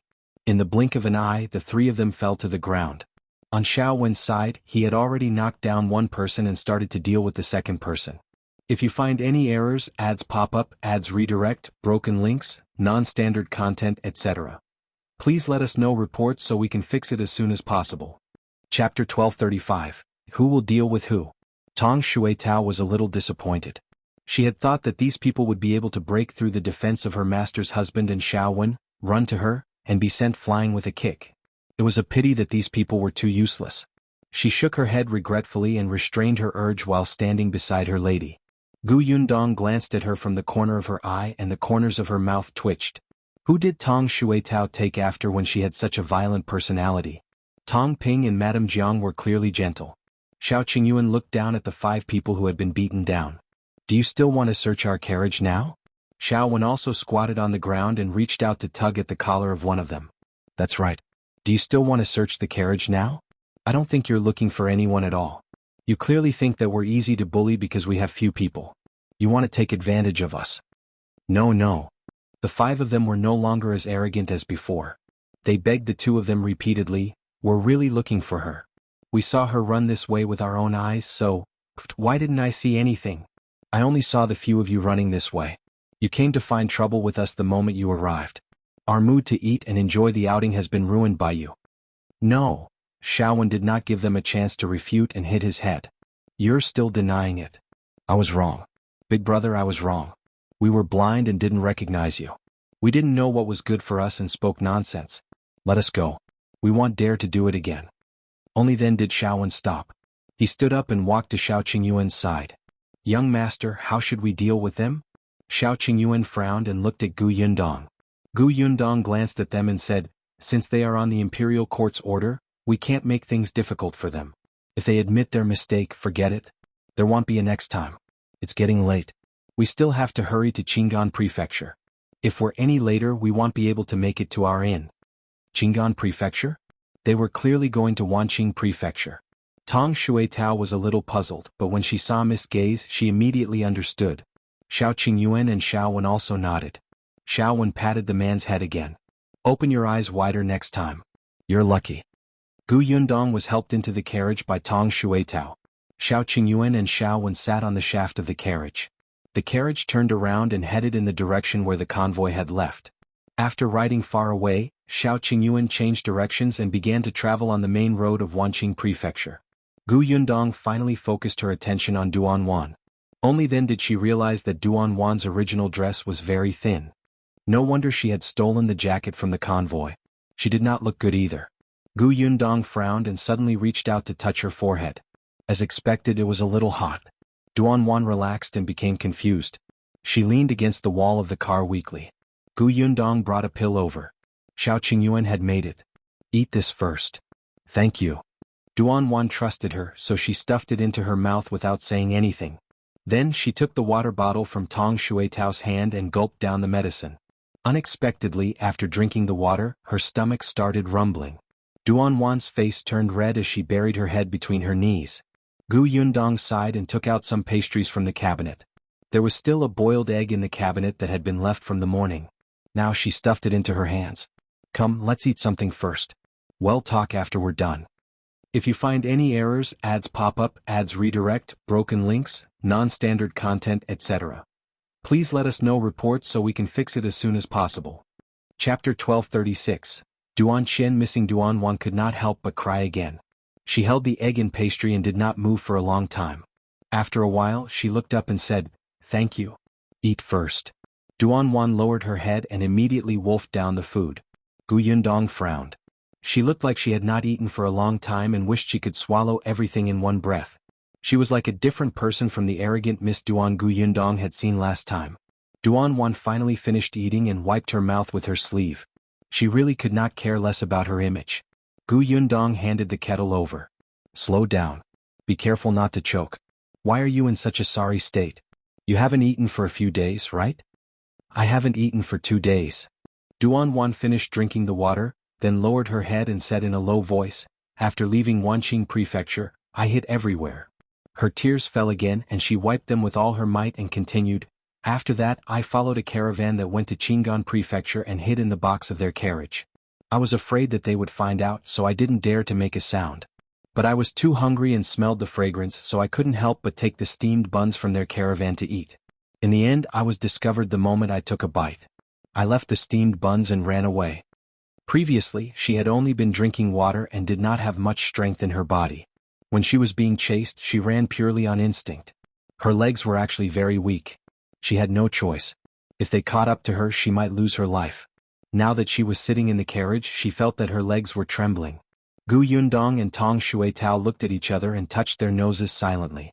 Duan smelled a very fragrant smell. Could it be the hot pot that they made? Gu Yundong coughed lightly and asked, Why did you leave Wanqing Prefecture? Where's your brother? Duan pursed her lips. After a while, she choked and said, He's missing. What did you say? Gu Yundong was stunned. Missing? Why did Duan Qian disappear? Duan sniffled. Brother went to Qingyuan Prefecture 2 months ago and said that he had a business deal to discuss, but he didn't come back. Half a month ago, the servant boy who was with brother came back and reported that brother suddenly disappeared. He searched the entire Qingyuan Prefecture but couldn't find him. I don't know where he went. Gu Yundong frowned. Qingyuan Prefecture? Is that why you followed the Qingyuan Prefecture's convoy and left home to find your brother? She guessed and then shook her head. No, if that was the case, there was no reason for someone to hunt her down. Sure enough, Duan shook her head. I did want to find my brother, but I also knew that I didn't have the ability, so I wanted to find someone to help me. But before I could find someone to help me, I got into trouble. Someone wanted to harm you? Duan nodded and instantly gritted her teeth. It's my second uncle. When he saw that my brother was missing, he told everyone that my brother was dead. The managers who followed my brother didn't believe him and insisted on waiting for him to return. However, second uncle suddenly made things difficult for them. Who knew that second aunt would attack me at this time? Yundong sighed inwardly. It was easy for problems to arise with a large family business. As expected, Qian had the entire Duan family in his hands at a young age. Naturally, there were people who were dissatisfied. It was fine if he was supervising the Duan family, but once something happened, these people would jump out and cause trouble. If you find any errors, ads pop up, ads redirect, broken links, non-standard content, etc., please let us know reports so we can fix it as soon as possible. Chapter 1237. Duan's decision. Duan took a deep breath. Second aunt drugged me when I wasn't paying attention. She wanted me to have a good relationship with old Master Zheng in the city. Old Master Zheng is already in his 30s and has many wives and concubines in the family. If I marry into the Zheng family, I will fall into a fire pit. Fortunately, a servant girl by second aunt's side once received my brother's help and was grateful to him, so she secretly told my maids. Unfortunately, the message was sent too late. By the time Duan's maids knew about this, Duan had already been drugged. Her two maidservants were loyal. One of them stalled for time while the other carried her out of the Duan family. Tong Shuitao asked, "What about your maidservant?" Duan shook her head. "I don't know. Someone was chasing us. I don't know if they're second uncle's men or the Zheng family's men. In order to let me escape, Zhilan used herself as bait to lure them away. Now," Yundong patted her. "So when you saw the convoy going to Qingyuan Prefecture, you might as well follow them and see if you could find Duan Qian?" Duan nodded. Yundong lowered her eyes and thought for a moment. It was impossible for her to change direction and go to Qingyuan Prefecture now. Putting aside the fact that most of the people who were investigating Duan had gone to Qingyuan Prefecture to look for her, just Duan Qian's disappearance was very strange. It was not wise for her to go over rashly. Hence she said to Duan, "We're going to Wanqing Prefecture now. You trust me, follow us there. Your brother is a capable person. It's impossible for him to disappear for no reason. You might not be able to find him even if you go to Qingyuan Prefecture. You might even put yourself in danger. Of course, if you insist, I won't stop you.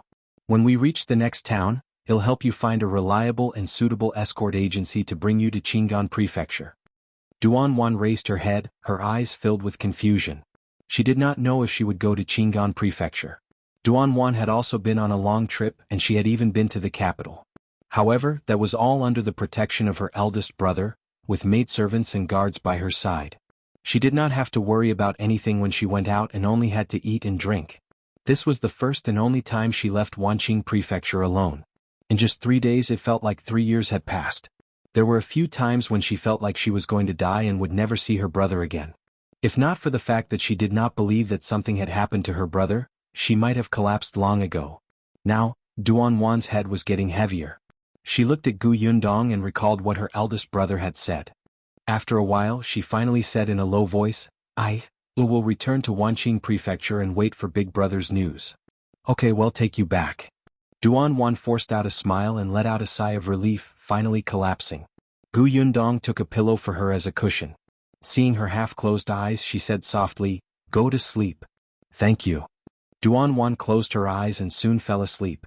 Yundong took off her jacket and covered her with a blanket.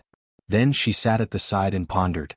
When Duan woke up again, the carriage had already entered a county under Wanqing Prefecture. Yundong turned her head and glanced at her. "You're awake?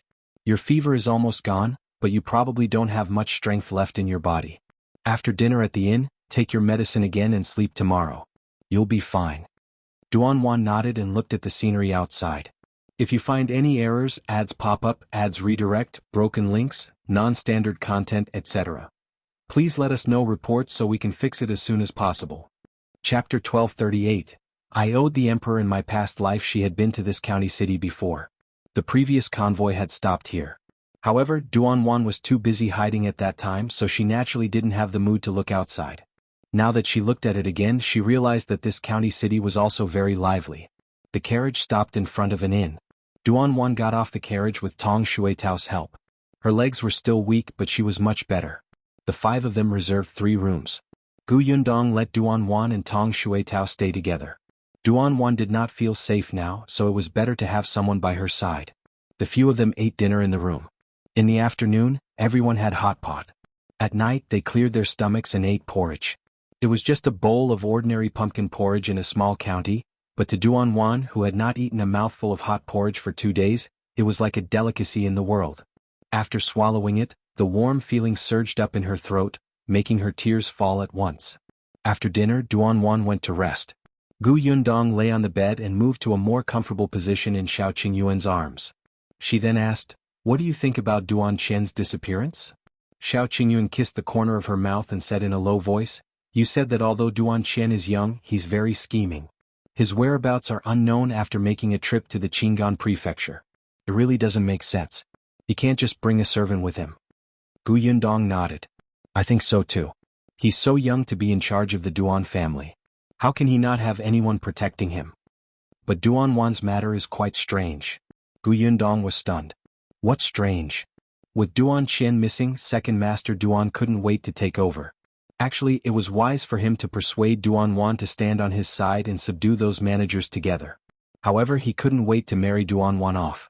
At this juncture, he's very patient. Yundong paused for a moment and immediately nodded.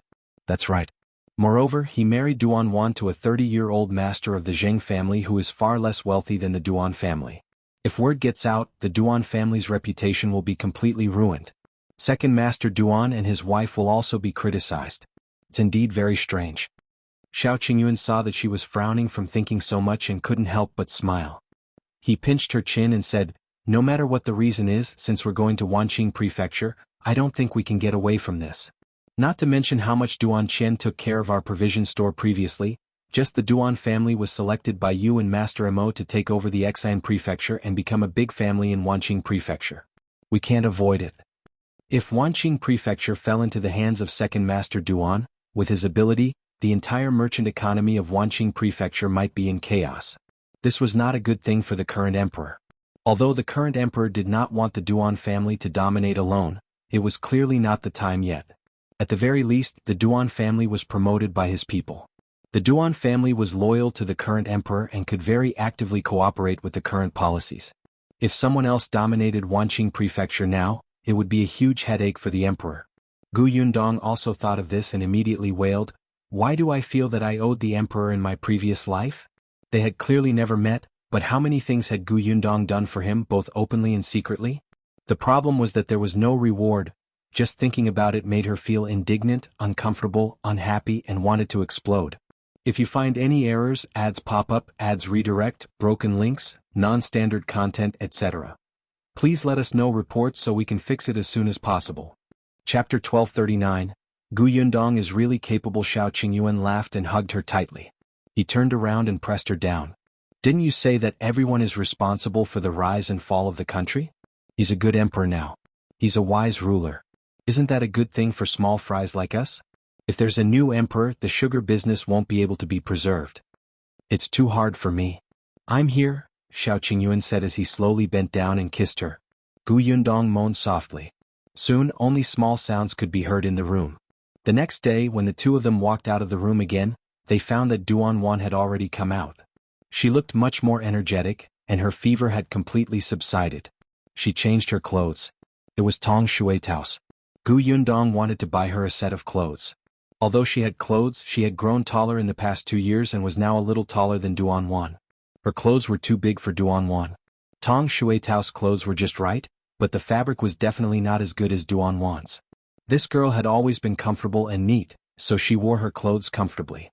Unexpectedly, Duan Wan rejected the proposal to buy new clothes. She felt that this was good. She did not want to attract attention. Although Yundong told her that there were no pursuers behind her, Duan Wan still felt that she should keep a low profile as much as possible. Yundong was very gratified to hear that. As expected, this girl had learned from her mistakes. After experiencing such an escape, The once arrogant eldest miss had become much more mature. Since that was the case, Yundong did not force her. The group continued on their way and left the county. However, their speed was still unhurried. Occasionally they would stop to eat something delicious. It looked like an outing. Duan was originally very anxious, but during such a journey she actually slowly calmed down. Yes, so what if she was anxious? What was the use of being anxious? What could she do when she returned? She couldn't even show her face. How could she take revenge and settle scores with second uncle and second aunt? After calming down, Duan began to think about these questions that she had never thought about carefully. However, as she thought about it, she could not find an answer. Her entire person went from confusion to contemplation to confusion. She could not find a lead at all. Finally, the night before the carriage entered Wanqing Prefecture, Duan took a deep breath and knocked on Yundong and Shao Qingyuan's door. Yundong was surprised to see her. Shao Qingyuan poured a glass of warm water for the two of them without a word. He helped Yundong put on a cloak and said, "It's cold in the morning and evening now. Put on a cloak and don't catch a cold." Then he let Duan and Yundong chat slowly while he opened the door and went out to talk to Xiaowan. Duan stood in the room and stared at Shao Qingyuan the entire time. She only snapped out of her daze when Yundong knocked on the table after she left. Yundong narrowed her eyes slightly. She knew that her man was very charming, but this girl could not stare at him so openly, right? And in front of her. However, Duan smiled and said, "In the past, Big Brother told me that Miss Gu is so young, but she has the ability to take down that eye-catching shop in the Xian residence. Either Miss Gu has a powerful backer or Miss Gu is very capable. My big brother said that you're the latter, but I've always been unconvinced and felt that you have a powerful backer." Yundong blinked. "Is it really okay to say such things in front of me?" Unexpectedly, Duan took a deep breath and said again, "Now, I think Big Brother is right. If you find any errors, ads pop up, ads redirect, broken links, non-standard content, etc. Please let us know reports so we can fix it as soon as possible." Chapter 1240, Yundong's reminder, "What made you change your mind? Because I saved you?" Yundong asked. However, Duan shook her head. "No, I changed my mind when I saw how considerate and thoughtful your husband was to you just now." Yundong, is it always so novel when you change your mind? Did this girl think that she was capable just because she saw that Brother Shao was good to her? Come. Explain clearly. Which aspect of capability are you referring to? Duan did not see her expression. She took a sip of tea and said, "Now I feel that running to you for help without hesitation might have been the best thing I did." Hee. Yundong laughed dryly and drank some tea. "So, why are you looking for me now?" Speaking of this, Duan suddenly became nervous. She held the teacup and poured herself another cup of water. She raised her head and drank it. Then, she looked at her firmly and said, "I want to ask you what I should do after returning to Wanqing Prefecture." What to do? Yundong did not expect her to ask this. What do you want to do? Duan lowered her head. I don't know. I realize now that I don't have any skills. I can't find my brother and I can't take revenge on my second uncle and second aunt. Yundong frowned. Have you ever thought of finding the whereabouts of your two maids first? Duan was stunned. Find the whereabouts of the two maids? But I can't enter the Duan residence. Of course she had thought about it. Xilan and Huilan were loyal to her. If they were fine, they would most likely be locked up in the Duan manor. But how could she enter the Duan manor alone?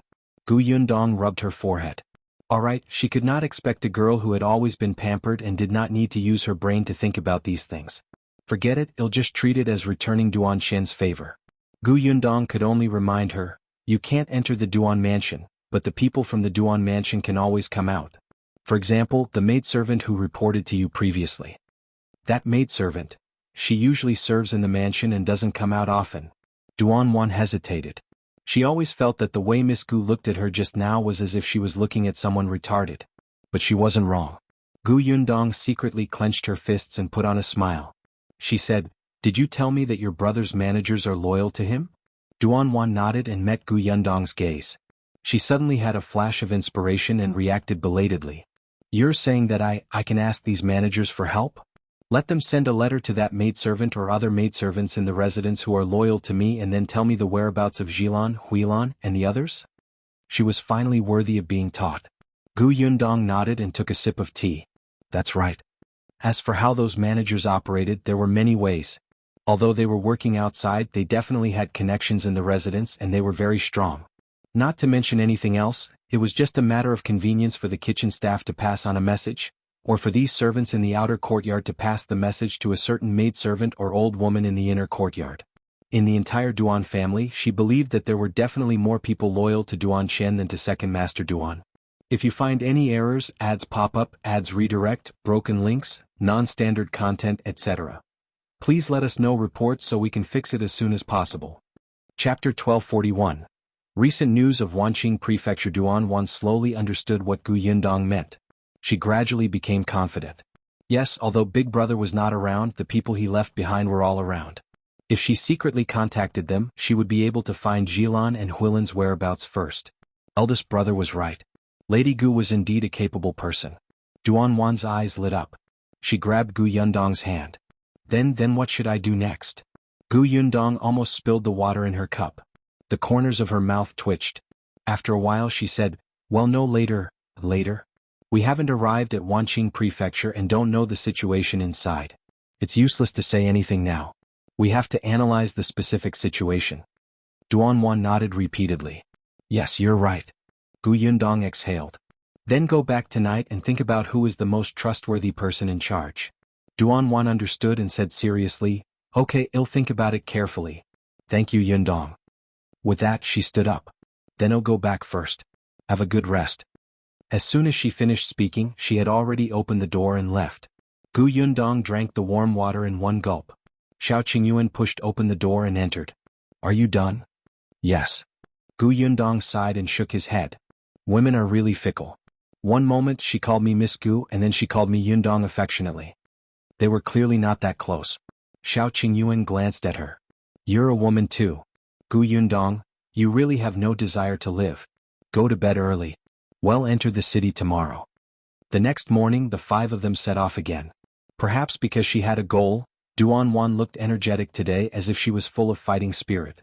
However, when she thought about how she was about to reach Wanqing Prefecture, she took a deep breath and tried her best to lower her head to avoid attracting attention. Gu Yundong smiled and exchanged glances with Qingyuan. As they approached Wanqing Prefecture, the roadside became more prosperous. Duan did not dare to lift the curtains and look outside again, afraid that others would accidentally recognize her. The carriage only entered Wanqing Prefecture in the afternoon. Gu Yundong was quite familiar with Wanqing Prefecture, so she found an inn to stay in. She asked Shao to drive the carriage past the entrance of the Gus store and peeked inside. She didn't see Eugene, Old Master Yu and the others, but she saw Boss Zhang greeting the guests. There didn't seem to be anything unusual. Gu Yundong put down the curtains and the carriage drove all the way to the inn.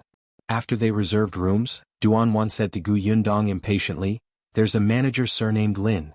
He's the person my brother trusts the most. Previously, my brother saved Uncle Lin's life, so he's the most loyal to my brother. Gu Yundong nodded. Write a letter. They'll get Shao to send it to Uncle Lin tomorrow. Duan was stunned. Shao? What is it? I'm thinking that since Uncle Lin is loyal to my brother, my second uncle will definitely send people to keep an eye on him. When the time comes, won't Shao be exposed? Gu Yundong smiled. Don't worry. Shao has a way. Who would give the letter to him openly? Duan was stunned. Is that so? What she imagined was to give it openly. However, Duan heaved a sigh of relief when Gu Yundong agreed to help. After resting for a night, Gu Yundong went to the tea house the next day to inquire about the latest news in Wanqing Prefecture. Apart from Duan Qian's disappearance, there was another piece of news that was being discussed fervently. If you find any errors, ads pop up, ads redirect, broken links, non-standard content, etc., please let us know reports so we can fix it as soon as possible. Chapter 1242. Scheming man. Duan Qian's disappearance should have been kept a secret, but Second Master Duan's actions were too big, causing the people who had been staring at the Duan family to quickly realize that something was wrong and expose the matter. However, the Duan family's matters were other people's matters. To the commoners, they were just gossiping and it had nothing to do with them. However, there was another piece of news that was closely related to them. There was a new general in Wanqing Prefecture. It was said that he was a swift and decisive person. The moment he arrived, he accomplished a few major things and confiscated several families. Even someone whose official position was second only to the general was arrested. It caused the entire prefectural city to be in a state of panic. Especially those who had a guilty conscience, they were even more timid and did not dare to make a fuss. Gu Yundong could not help but be stunned when she heard the news. She remembered that the Xian family had colluded with the prefecture magistrate of the Wanqing prefecture. Later on, the prefecture magistrate was also punished. After that, the emperor sent a new prefecture magistrate. The new prefecture magistrate was a tactful person. It was unknown if he was trying to smooth things over or if he was doing it on purpose. In short, his performance after taking office was mediocre and he had never done anything. Now that she thought about it, it was most likely done on purpose by the emperor. At that time, the Xian family and the prefecture magistrate had been beheaded and caused such a huge commotion. The entire Wanqing prefecture had suffered a huge loss. If they continued to use harsh methods to deal with those who deserved to be dealt with, the development of the Wanqing prefecture would plummet. It had to be known that the Yongning prefecture had just experienced a disaster not long ago. After the Qingyuan prefecture's disaster ended, the Xuanhe prefecture and Wanqing prefecture were also affected. The emperor had just ascended the throne less than a year ago and had even implemented several initiatives. Therefore, he really did not have the energy and time to deal with these unimportant characters. However, now that the emperor was free, he immediately sent a decisive general, who caught those people who thought they were safe and started to cause trouble unprepared. The man cleaned up the entire officialdom of Wanqing prefecture. It seemed that the prefecture magistrate, who had always performed averagely, had not just been eating and waiting for death in the past year. Gu Yundong sighed in her heart. As expected, the current emperor was really a scheming man. She asked Duan, "Have you heard of General Dou?" Duan shook her head. "I only know that a new general came more than a month ago, but I don't know anything else." Ever since her brother left Wanqing prefecture, Duan had hardly left the house, so her knowledge was very limited. More than a month ago? In such a short period of time. Duan nodded. "Yes, why? I'm fine. I just think that this general is really impressive." Gu Yundong took a sip of tea. At this moment, they were sitting in a corner of the most lively tea house in the prefectural city. Their clothes were inconspicuous, and Duan was sitting in the darkest corner with her head lowered. Suddenly Duan heard a voice. The person's words made Duan tense up. "Have you heard? Second Master Duan from the Duan residence went to the general residence yesterday to visit this general. Do you think Second Master Duan knew Lord Dou in the past and the two of them are friends?" "Really? Are Second Master Duan and Lord Dou friends?" It was my brother who said it. Yesterday he personally saw Second Master Duan leave the general's residence, and he was even personally sent out by young Master Dou. The two of them seem to be chatting happily. If you find any errors, ads pop up, ads redirect, broken links, non-standard content, etc., please let us know reports so we can fix it as soon as possible. Chapter 1243, Two Different Opinions. While he actually got young Master Dou to personally send him out. That meant that they were most likely on good terms. Duan clenched her fists as she listened. She looked at Gu Yundong in a panic. "Yundong what should we do? If second uncle knows General Dou and has General Dou as his backer, can we defeat him? Can my brother still be found?" Gu Yundong patted her hand. "Calm down. The matter is still unclear. We can't judge based on hearsay." Duan was very flustered, but she forced herself to calm down. She bit her lower lip hard and nodded. Gu Yundong saw that she still looked uneasy and knew that she would not be able to calm down for a while. She simply stood up and said, "Let's go back to the inn first. We won't get any useful information here." Duan subconsciously got up and followed behind Gu Yundong. The group returned to the inn. Duan followed behind Gu Yundong. Seeing this, Gu Yundong could only say, "Xiaowen has already taken your letter to your Uncle Lin. If everything goes well, your Uncle Lin will definitely investigate the whereabouts of your two maidservants after receiving the letter. The first thing we have to do now is to bring your maidservants out safely. There's no hurry for anything else. We have to take it one step at a time. It's useless for you to think too much." Duan finally listened. She took a deep breath and nodded. "You're right. It's just hearsay outside. Even if my second uncle knows General Dou, as long as my brother comes back, he will definitely have a way to deal with him." Hearing this, Duan calmed down. Before Xiaowen returned, the few of them had lunch first. Gu Yundong and Shao Qingyuan went downstairs to eat in the lobby, while Duan and Tong Xuetao stayed in the room. Just like the tea house, most of the things in the lobby of the inn were about General Dou. However, there was also news about Second Master Duan. However, it was different from what they had heard in the tea house. "Have you heard? The Duan family is going to marry the general's family." "What? Are you serious?" "Of course it's true. Yesterday, Second Master Duan even personally went to the general residence to discuss the marriage between the two families. It was young Master Do who personally sent Second Master Duan out. That respectful attitude was clearly someone's attitude towards his future father-in-law. Wow, what's going to happen if the Duan family and the general's family get married? The Duan family is already the richest family in Wanqing Prefecture. If they have a general backing them, won't they be able to do whatever they want in Wanqing Prefecture? Do you think this Duan family will become the second Qian family? Do you want to die? How can you say such things? However, if Second Master Duan really marries General Do, the Duan family will really fall into Second Master Duan's hands. That's not necessarily true. The Duan family's eldest young master is just missing. He might come back one day. He's very powerful. Second Master Duan might not be able to defeat him. General Do looks like a good official who is impartial and makes decisions for the people. How can he snatch the Duan family's eldest young master's assets just because he has a marriage alliance with Second Master Duan? The politics are very complicated. It's hard to say who he's helping. Yundong and Qingyuan looked at each other. Unexpectedly, when they looked up, they saw Xiaowen walking in. The two of them immediately stood up and called out to Xiaowen. The three of them went upstairs together.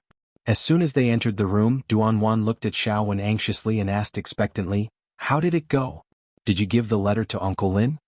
If you find any errors, ads pop up, ads redirect, broken links, non-standard content, etc. Please let us know reports so we can fix it as soon as possible." Chapter 1244. Another bad news. However, Xiaowen shook his head and took out the letter. No. Duan's expression froze and she looked at him in shock. "You didn't see Uncle Lin?" Xiaowen sighed and his expression was a little ugly. "I've seen him, but the Uncle Lin you mentioned might not be loyal to your brother. He should have already submitted to Second Master Duan." Duan's expression changed drastically and she fell onto the chair. Oh. Yundong frowned. This was bad news. The situation was very unfavorable for Duan. However, Duan suddenly raised her head and looked at Xiaowen. "Are you sure that Uncle Lin has joined my second uncle? Are you sure?" Xiaowen nodded. "I deliberately pretended to be a customer and went to his shop to buy things. I originally wanted to take the opportunity to secretly give the letter to him. I didn't expect to see a woman walk out of the backyard of his shop. He talked to her before she left. At that time, I was close and vaguely heard the woman say the word second. I became suspicious, so I didn't give the letter to Uncle Lin for the time being. After the woman left, I followed her. Later, I saw her enter a restaurant and stand behind the Duan family's second madam. Xiaowen used to be a beggar, so he was very sensitive in this aspect. He was especially good at reading people's expressions. At that time, he felt that the relationship between Uncle Lin and that woman was unusual.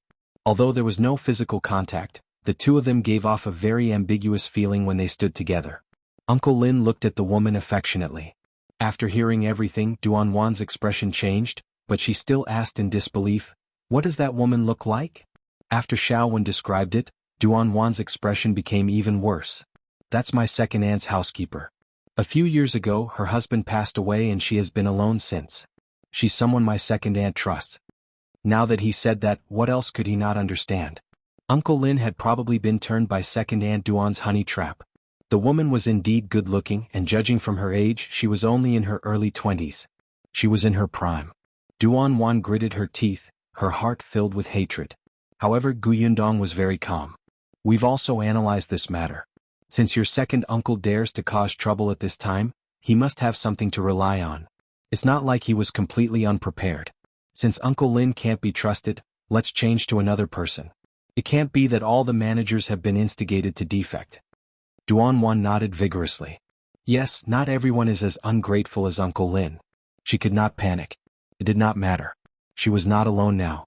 She was no longer alone like a few days ago. She had Yundong and her husband by her side. They were so powerful, so what was there to be afraid of? Look, hadn't Uncle Lin been found out? Duan took a deep breath and thought about it again. This time she was much more cautious. She no longer made her own judgment. She only told them about the manager's daily behavior and his brother's evaluation. She asked Yundong and the others to help find out who was most trustworthy. In the end, Yundong and Qingyuan chose a person who did not seem particularly outstanding or loyal to Duan. They asked Duan to write a new letter and send it over. Duan hesitated, wondering why they chose this person. However, she couldn't figure it out herself, so she simply listened to smart people. Therefore, she carefully wrote a letter and handed it back to Xiaowen. Xiaowen made another trip. When he returned, it was already 2 hours later. This time he did not bring the letter back. If you find any errors, ads pop up, ads redirect, broken links, non-standard content, etc., please let us know reports so we can fix it as soon as possible. Chapter 1245.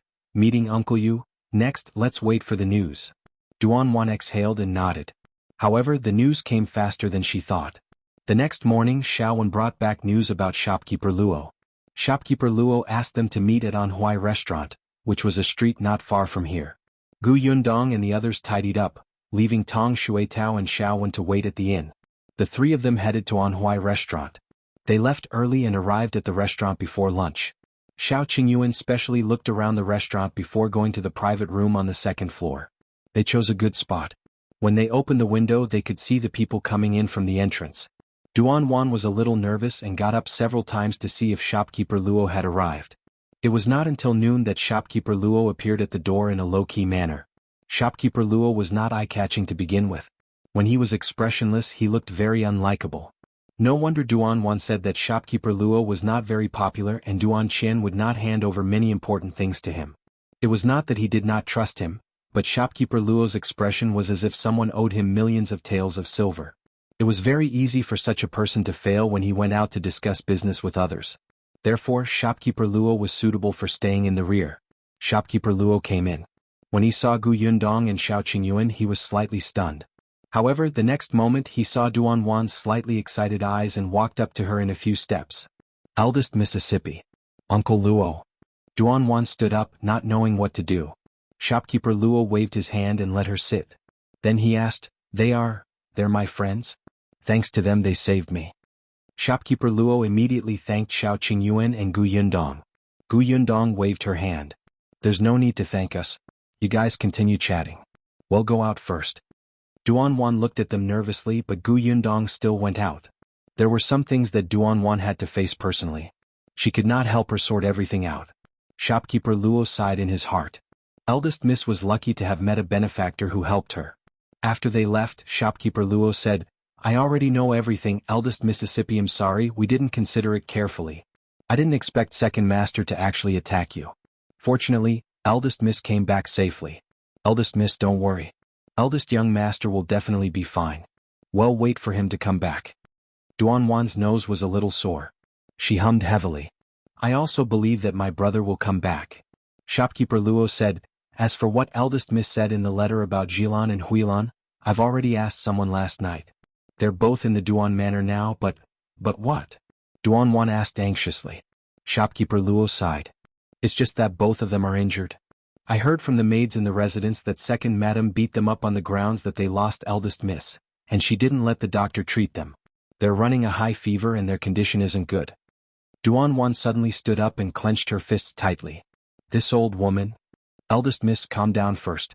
Since Second Madam didn't kill or sell them, she's probably waiting for Eldest Miss to fall into her trap. We have to consider this matter at length so that we don't fall into Second Madam's trap. Duan gritted her teeth and sat back down. Gu Yundong and Xiao Qingyuan, who were outside the door, had already gone downstairs. The two of them chose a seat facing the door and sat down. Unexpectedly, just as she was about to order, she saw Uncle Yu enter.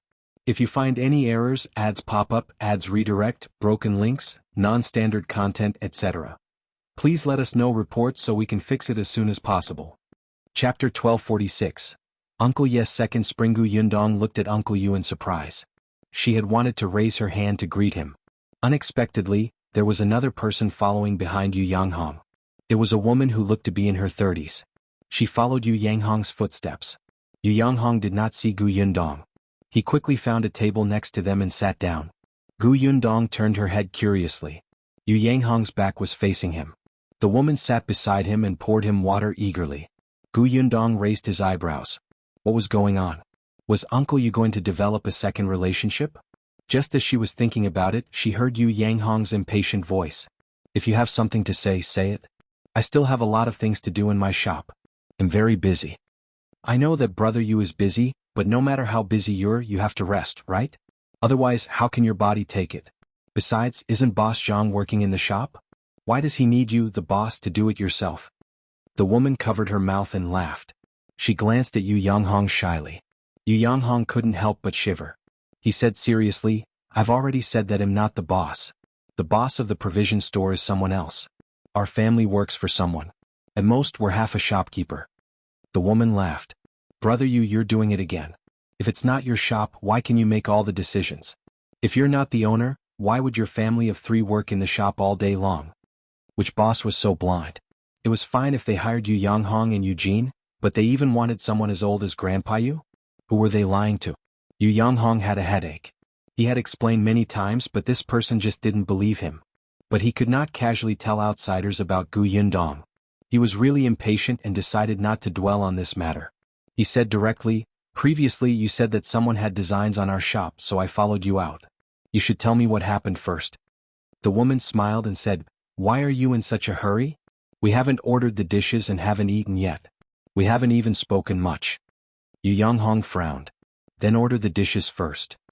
He suppressed the frustration in his heart and called for the waiter to serve the dishes first. Gu Yundong and Shao Qingyuan, who were at the table beside them, saw this scene and spoke softly. Someone has designs on our shop? Who's so shameless? Do you think what she said is true? Shao Qingyuan thought for a moment and said, Previously, Duan Qian protected the provision store. Now that Duan Qian is missing, it's indeed possible that someone took advantage of that and wanted to take over the provision store. Didn't you say that the location of the shop was good, there were many people coming and going and business was booming? Gu Yundong pursed her lips. In that case it was fortunate that they had arrived in time. She glanced at the woman again. Look at this person's eyes. Does she have any feelings for uncle?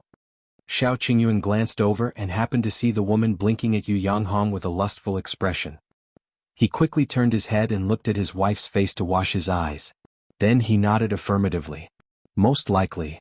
As soon as he finished speaking, the dishes at Yu Yanghong's table were served. He spoke again, Can you say it now? The woman took a bite and sighed in satisfaction. You still say that you're not the boss. It's not cheap to eat here. If you're half a shopkeeper, how can you bear to spend this money? Yu Yanghong couldn't take it anymore. You said you wanted to try this restaurant's signature fish, so I came. If you find any errors, ads pop up, ads redirect, broken links, non-standard content, etc. Please let us know reports so we can fix it as soon as possible. Chapter 1247.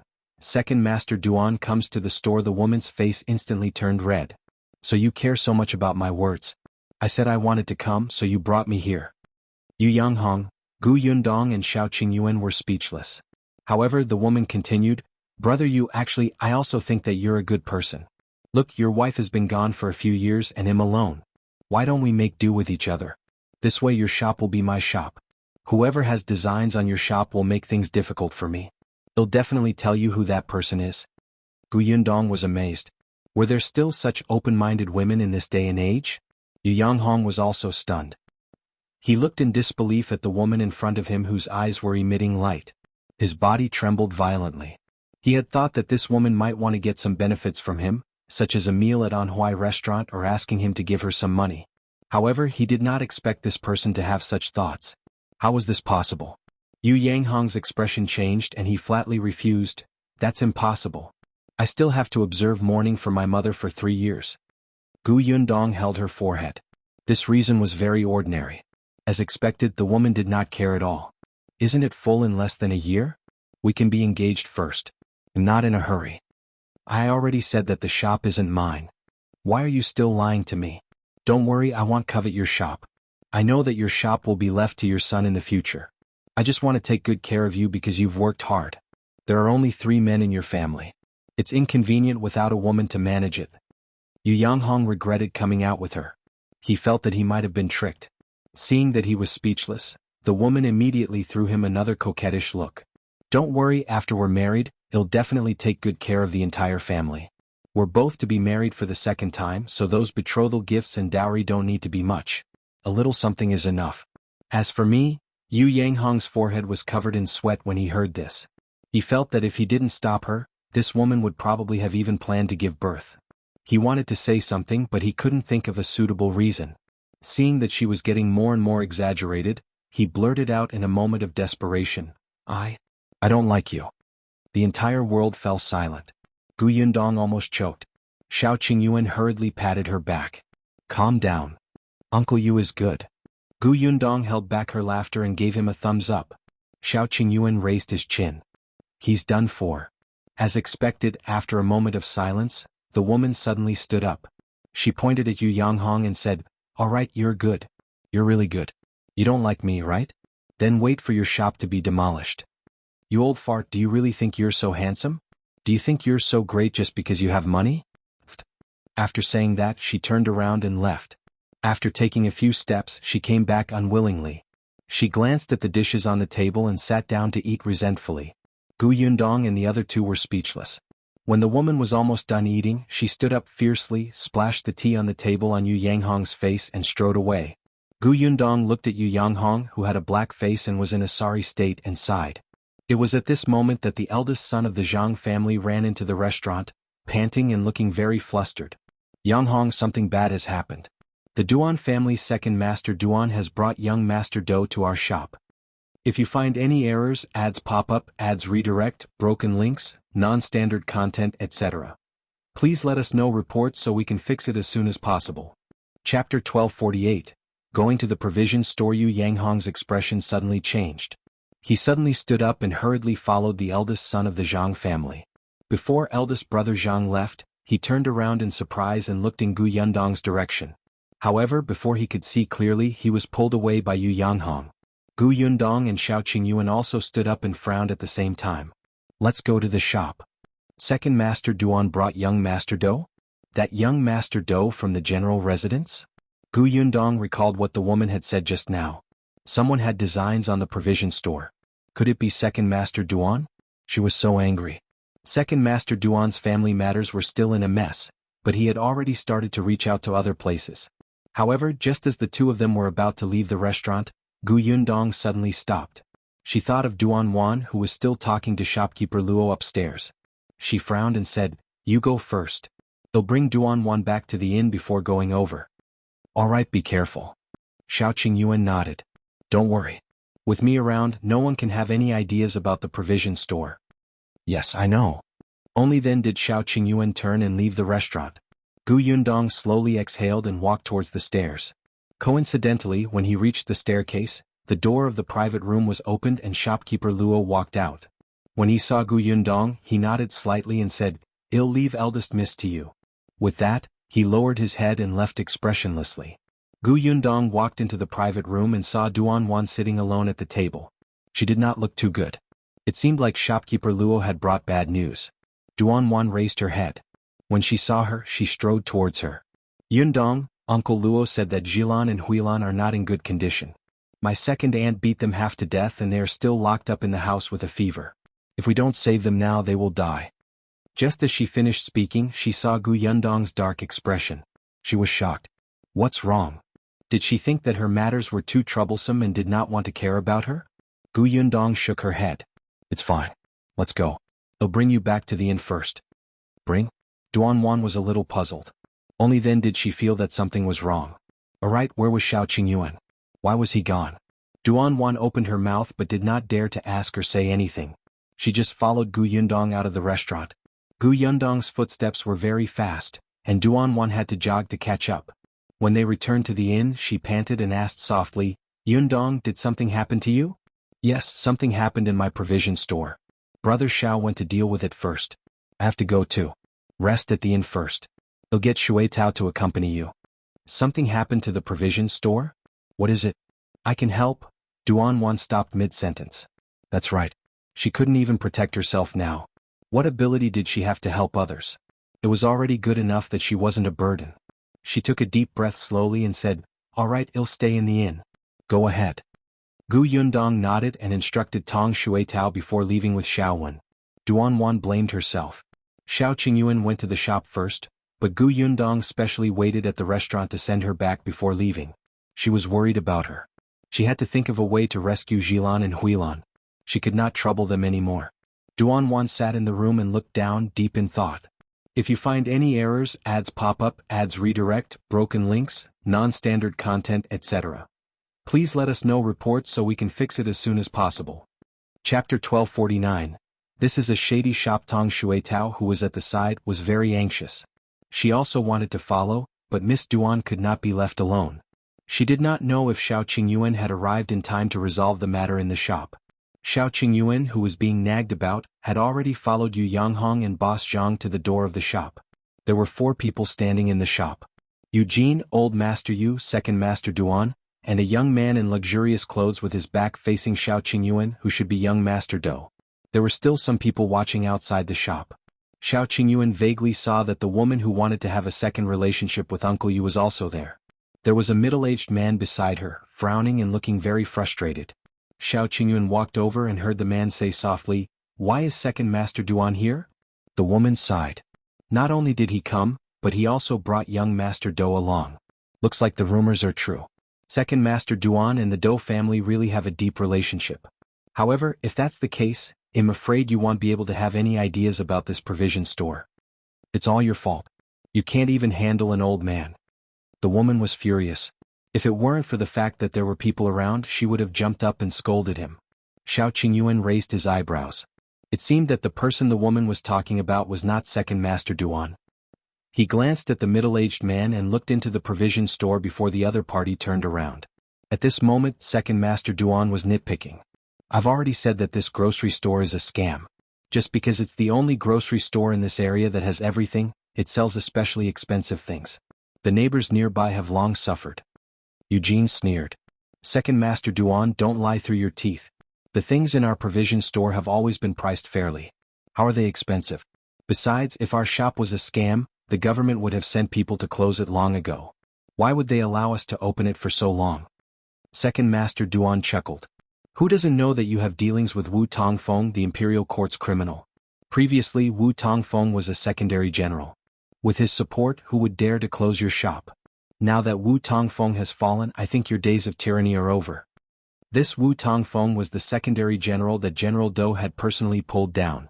Now he was locked in the prison and waiting for the Imperial Court to deal with him. At this juncture, anyone who had anything to do with him would be finished. Uncle Yu was so angry that his body was trembling. Nonsense, nonsense. Young Master Dou, you have to be clear-sighted. We have nothing to do with Wu Tongfeng at all. He only came to the shop to buy things twice.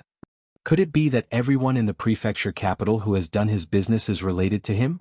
Second Master Duan said, what do you mean by coming to your shop to buy things twice? Wu Tongfeng has servants and maidservants in his family. Why does he need to personally come to the grocery store to buy things? Who would believe this? You, Uncle Yu and Boss Zhang were also furious. However, how could they know what Wu Tongfeng was thinking? How could they guess why he would come personally to buy things? Second Master Duan hurriedly turned around and said proudly, Young Master Dou, you heard it. They can't find any evidence to prove that they have nothing to do with the Imperial Court's criminal. Young Master Dou were innocent. The 3 members of the Yu family hurriedly shouted out their grievances. The surrounding commoners outside the door were all whispering. The shopkeepers and workers in the nearby shops were already familiar with the Yu family.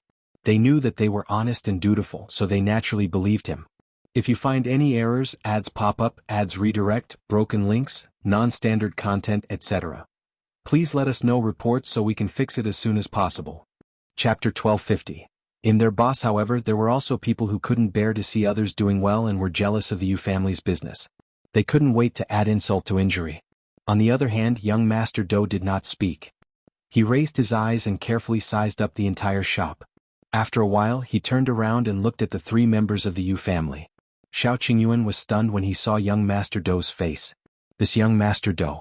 Had he seen him somewhere before? He looked familiar, but Shao Qingyuan was very sure that he did not know anyone with the surname Dou. After young Master Dou sized up the 3 members of the Yu family, he suddenly looked in the direction behind them. His eyes lit up and he strode over. White sugar. You sell white sugar here too? Before the 3 members of the Yu family could answer, Second Master Duan anxiously complained, That's right. In the entire Wanqing Prefecture, only our Duan family can obtain some goods from the capital, and it's especially rare. Those people actually have such ability in a small provision store. If not for Wu Tongfeng backing them, who would dare to sell it? Young Master Dou, you must interrogate the 3 of them properly. Perhaps they have accomplices. Eugene was so angry that he almost fell backward. This white sugar was given by our boss. It's just a little. It's usually sold in limited quantities. The eldest young master of the Duan family knows this very well. Don't spout nonsense here and label us as accomplices of the criminal. Second Master Duan said, who in the entire prefectural city doesn't know that the eldest young master of our Duan family has gone missing? Are you trying to throw the crime back to our Duan family just because there's no evidence? Second Master Duan knew that Duan Qian had dealings with this provision store. It was precisely because he knew that he had taken advantage of the Dou family's influence when Duan Qian was not around to find trouble and steal this shop. Unfortunately, Second Master Duan did not know much. He did not know how this shop fell into the hands of the Yu family. He only knew that Duan Qian was a step too late and did not buy this shop. Then he gave up. In his opinion, Duan Qian cared too much about his reputation. So what if the shop was in the hands of the Yu family? Wouldn't it still belong to the Duan family if he used some tricks? For that bit of face he had even given up his interest. Or perhaps it was because Duan Qian had some secret dealings with the Yu family, so not only did he not find trouble with them, he even protected them. But no matter what, he, Second Master Duan, had to get this shop today. As he thought about it, he looked at young Master Dou. However, young Master Dou was interested in the boss mentioned by the three of them. You said that the white sugar were given by your boss. Who is your boss? Where is he now? Eugene and the other two looked at each other hesitantly. If they revealed Gu Yundong's identity, would General Dou cause trouble for her? Seeing that they were silent, Second Master Duan became even happier. Young Master Dou, as you can see, they can't say anything. It's obvious that they're guilty. The white sugar might have been obtained from some improper place. It's from our boss. Then tell me, who is your boss and where is he now? Second Master Duan mocked smugly. Here am their boss. A cold voice suddenly sounded from outside the door. Everyone turned around and saw a person walking in with large strides. His cold gaze landed on Second Master Duan. Second Master Duan shuddered inexplicably. Looking at the other party, it was as if he had seen Duan Qian. A chill ran down his spine. If you find any errors, ads pop up, ads redirect, broken links, non-standard content, etc. Please let us know reports so we can fix it as soon as possible. Chapter 1251. Young Master Dou's question is very strange. Qingyuan saw that the three members of the Yu family were a little anxious, so he walked out. As soon as he stood up, not only the people in the shop, but also the people outside looked at him. Qingyuan stood in front of young Master Dou and said, I'm the owner of this shop. If there's anything you can ask me. Young Master Dou was stunned. He carefully sized up Qingyuan for a while, and a trace of doubt flashed across his eyes. Why did it feel like he had seen the person in front of him somewhere before? On the other hand, the three of them were stunned. Who was this person? Why did he say that he was their boss? The three members of the Yu family had never seen Qingyuan before. Last time Gu Yundong and Tong Shuitao had come. Fortunately, Eugene had been a shopkeeper for more than a year and quickly calmed down. Although he didn't know who Qingyuan was, it didn't stop him from hearing what this stranger had to say first. How is that possible? You're their boss? Second Master Duan suddenly shouted. Young Master Dou suddenly reacted. He composed himself and glanced at Qingyuan, then at the three members of the Yu family. Is he really your boss? Eugene's gaze landed on Qingyuan. The latter said, I'm Gu Yundong's husband. The Yu family's eyes widened. Uncle Yu rushed in front of him. You know about the Gu girl? Is she here? She's here, but she has something on for the time being. She should be here in a while. Let me take care of it here first. That's great, that's great. It's good that the Gu girl is here. Uncle Yu was extremely excited. His originally uneasy mood instantly became real. That girl was very capable. With her around, nothing would happen. Although Eugene and Yu Yanghong were also excited, they restrained themselves at least. Eugene was much more cautious and asked, You said that you're Sister Gus' husband. May I know your surname? Shao. Eugene instantly heaved a sigh of relief. That's right. Previously, when Sister Gu sent someone to deliver the white sugar, she had written a letter to tell him that she was about to get married. Her husband was called Qingyuan. It seemed that he was the right person. The three of them forgot that young Master Dou was beside them. They were carefully sizing up Qingyuan. Yes, he was tall and straight. He had a dignified appearance, was handsome and unrestrained, and had an oppressive aura. One look and one could tell that he was an indomitable man. He was indeed a match made in heaven with Yundong. When Second Master Duan saw that he and young Master Dou had been completely ignored, he immediately could not take it anymore. What boss? Why do I feel like they don't know this person at all? Young Master Dou, this person must be an accomplice. He must be. Qingyuan finally turned around and glanced at him. Second Master Duan shivered again and silently hid behind young Master Do. However, young Master Do seemed to have a good temper and asked again, "Are you really the boss of this shop?" "I am." "In that case, did you get someone to bring this white sugar? Where did you bring it from? Is it a lot?" Shao Qingyuan raised his eyebrows. Young Master Do's question was a little strange. The white sugar was transported from the Xuanhe Prefecture. "Young Master Do, do you want to buy it? If the price is suitable, I can give you some." Young Master Do's eyes lit up. "Really?" After a pause, he frowned. "Xuanhe Prefecture? Xuanhe Prefecture. Fengkai County. Fengkai County?" He suddenly thought of something and hurriedly asked, "Can we talk in private?" "Of course. Please come in." As the two of them spoke, they walked towards the backyard. If you find any errors, ads pop up, ads redirect, broken links, non-standard content, etc., please let us know reports so we can fix it as soon as possible. Chapter 1252. Kicked out by Shao Qingyuan. Second Master Duan was stunned when he saw how harmonious the two of them were. "No, that's not it. Things shouldn't be like this. What's wrong with young Master Do? Why does he seem to be in cahoots with this person?" Seeing that the two of them were about to leave, Second Master Duan hurriedly took a step forward. Wait a moment." Shao Qingyuan looked up and glanced at him. Second Master Duan did not dare to meet his eyes and hurriedly said to young Master Do, "The matter here hasn't been resolved yet. Young Master Do, don't fall for their trap. If you follow them, they might do something to you. They're just a black shop." Shao Qingyuan narrowed his eyes and reached out to pull Second Master Duan over. "You're saying that our shop is a black shop? Where's the evidence?" Second Master Duan's collar was held by him, and his neck was strangling. He could only point at those things with a trembling finger and say, "Expensive, expensive. You're saying that the things in our shop are expensive?" Shao Qingyuan let go and sneered. "How are they expensive?" Second Master Duan immediately retreated and instantly stood behind young Master Do. Only then did he have the confidence to say, "Look at those pots and pans.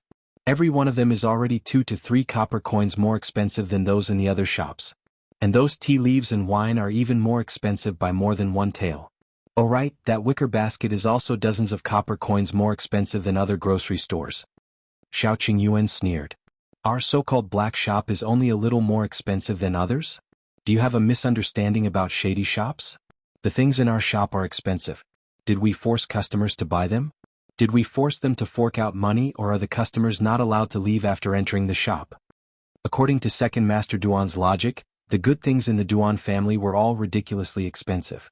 Were they all illegal shops? Second Master Duan choked. Then you have dealings with Wu Tongfeng?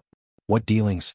Just because Wu Tongfeng stepped into our shop, the young master of the general's residence also came in today. Doesn't it mean that the general's residence is our shop's backer?" "I didn't say that. I just," Shao Qingyuan said. "Huh? You just what?" I think you're here to cause trouble. Get lost." Second Master Duan hurriedly looked at young Master Do, who pondered for a moment before nodding and patting Second Master Duan's shoulder. He said, "These reasons are indeed untenable. I don't think there's anything wrong with this provision store. It shouldn't be a scam and there's nothing wrong with it. Alright, I still have something on. You can go back first." As he spoke, he looked at Shao Qingyuan. "Let's go." Shao Qingyuan nodded, and young Master Do strode towards the backyard. Second Master Duan panicked and wanted to stop him, but Shao Qingyuan narrowed his eyes and suddenly stretched out his leg to kick him out of the door. The entire place was as quiet as a chicken. They did not know if young Master Do had not heard it. In any case, he did not stop and had already walked to the backyard. Second Master Duan fell out.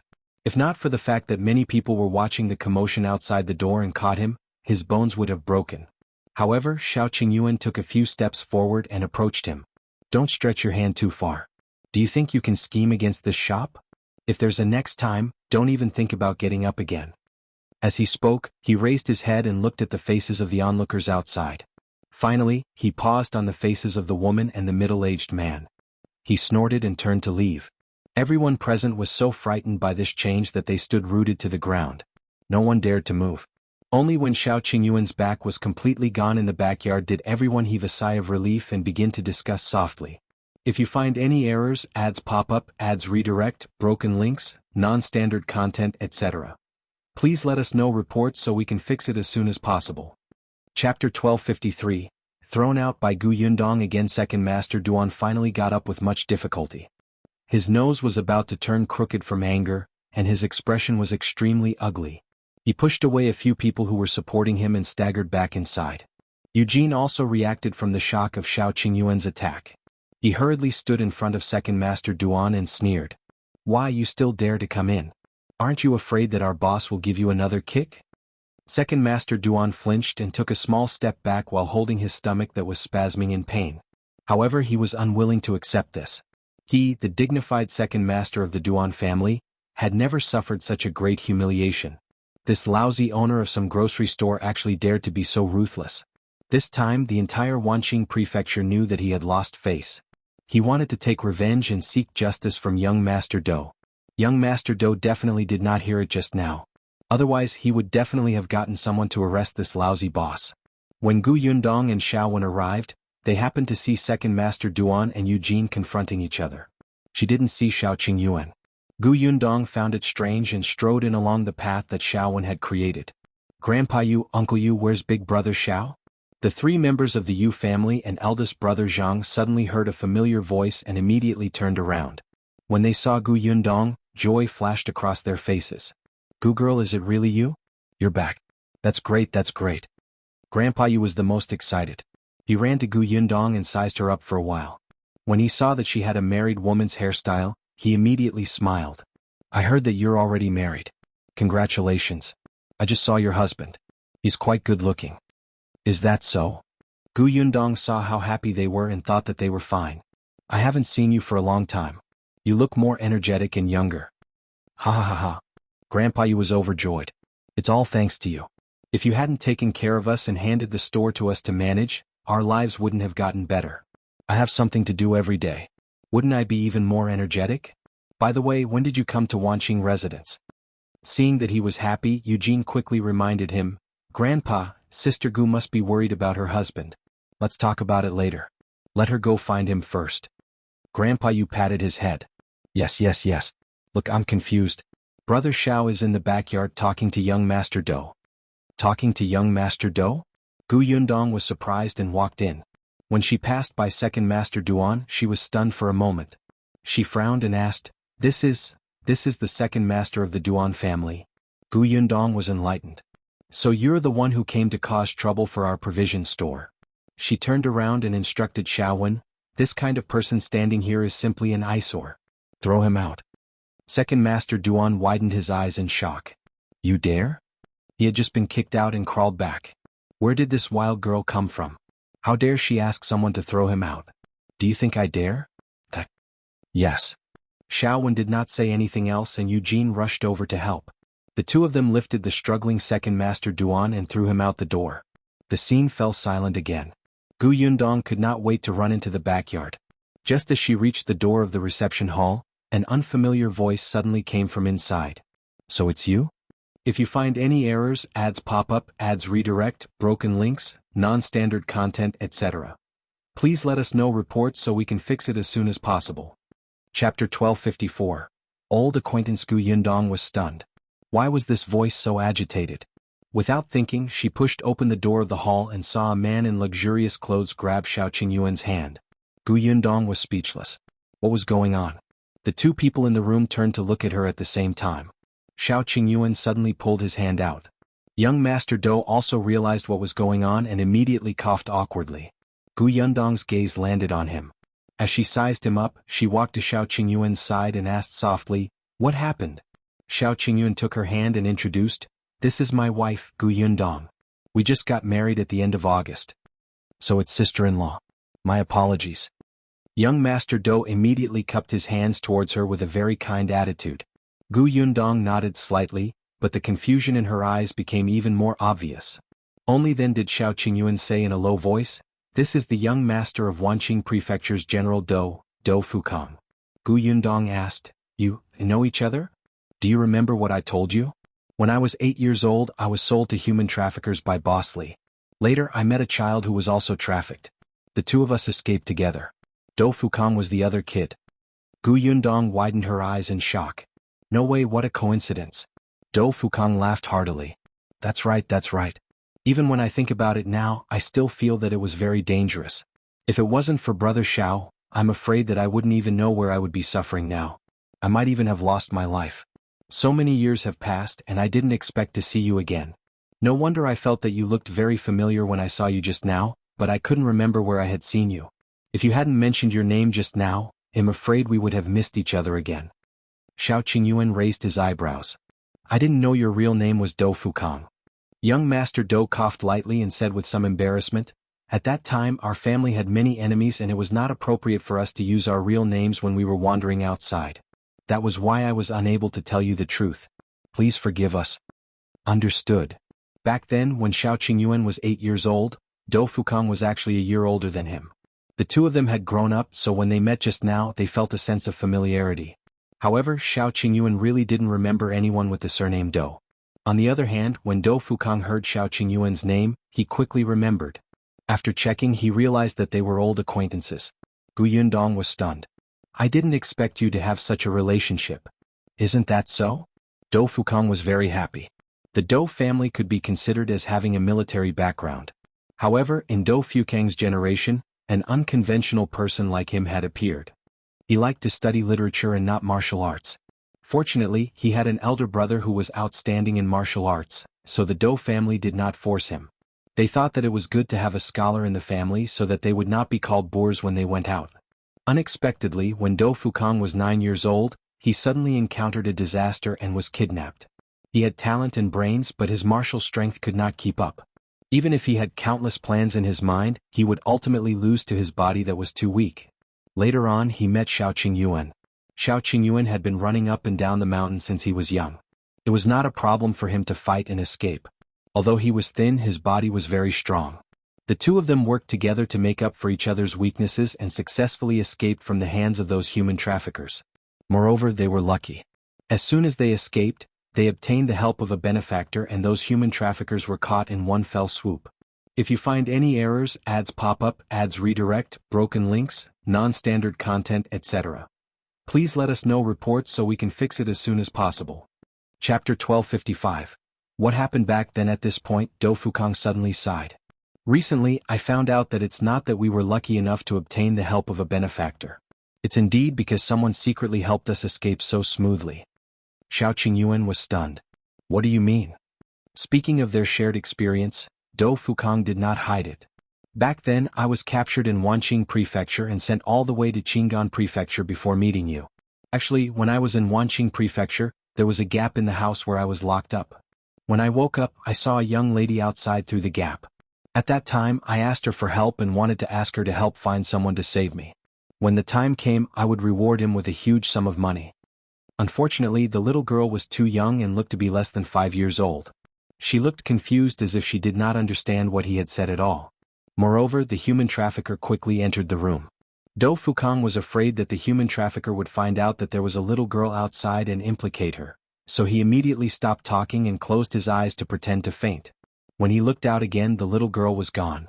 Do Fukang was in despair. He did not place his hopes on this young lady at all. Later on, he searched for a way to escape along the way, but he could not find one. When he arrived at Qingyuan Prefecture and met Shao Qingyuan, the two of them finally found an opportunity to strike. All these years, Do Fukang had always thought that they were lucky. Even the heavens were helping them escape. It was not until a while ago that his father told him that the reason why they could coincidentally encounter the officers back then was because someone had secretly helped them. The person who helped them was the little girl's father. The young lady indeed did not understand what Do Fukang had said because Do Fukang's words were too complicated. At that time, he was worried that something would happen to the young lady, so he said a few more words and asked her to leave quietly and find a trusted family member to help. He did not want everyone to know.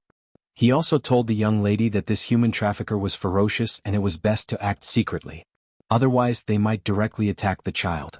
Therefore, the young lady was at a loss after hearing this.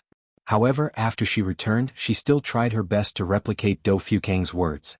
Her parents understood on the spot, but by the time they ran to the house where Do Fukang was locked up, it was already empty. However, there were still some traces left at the scene.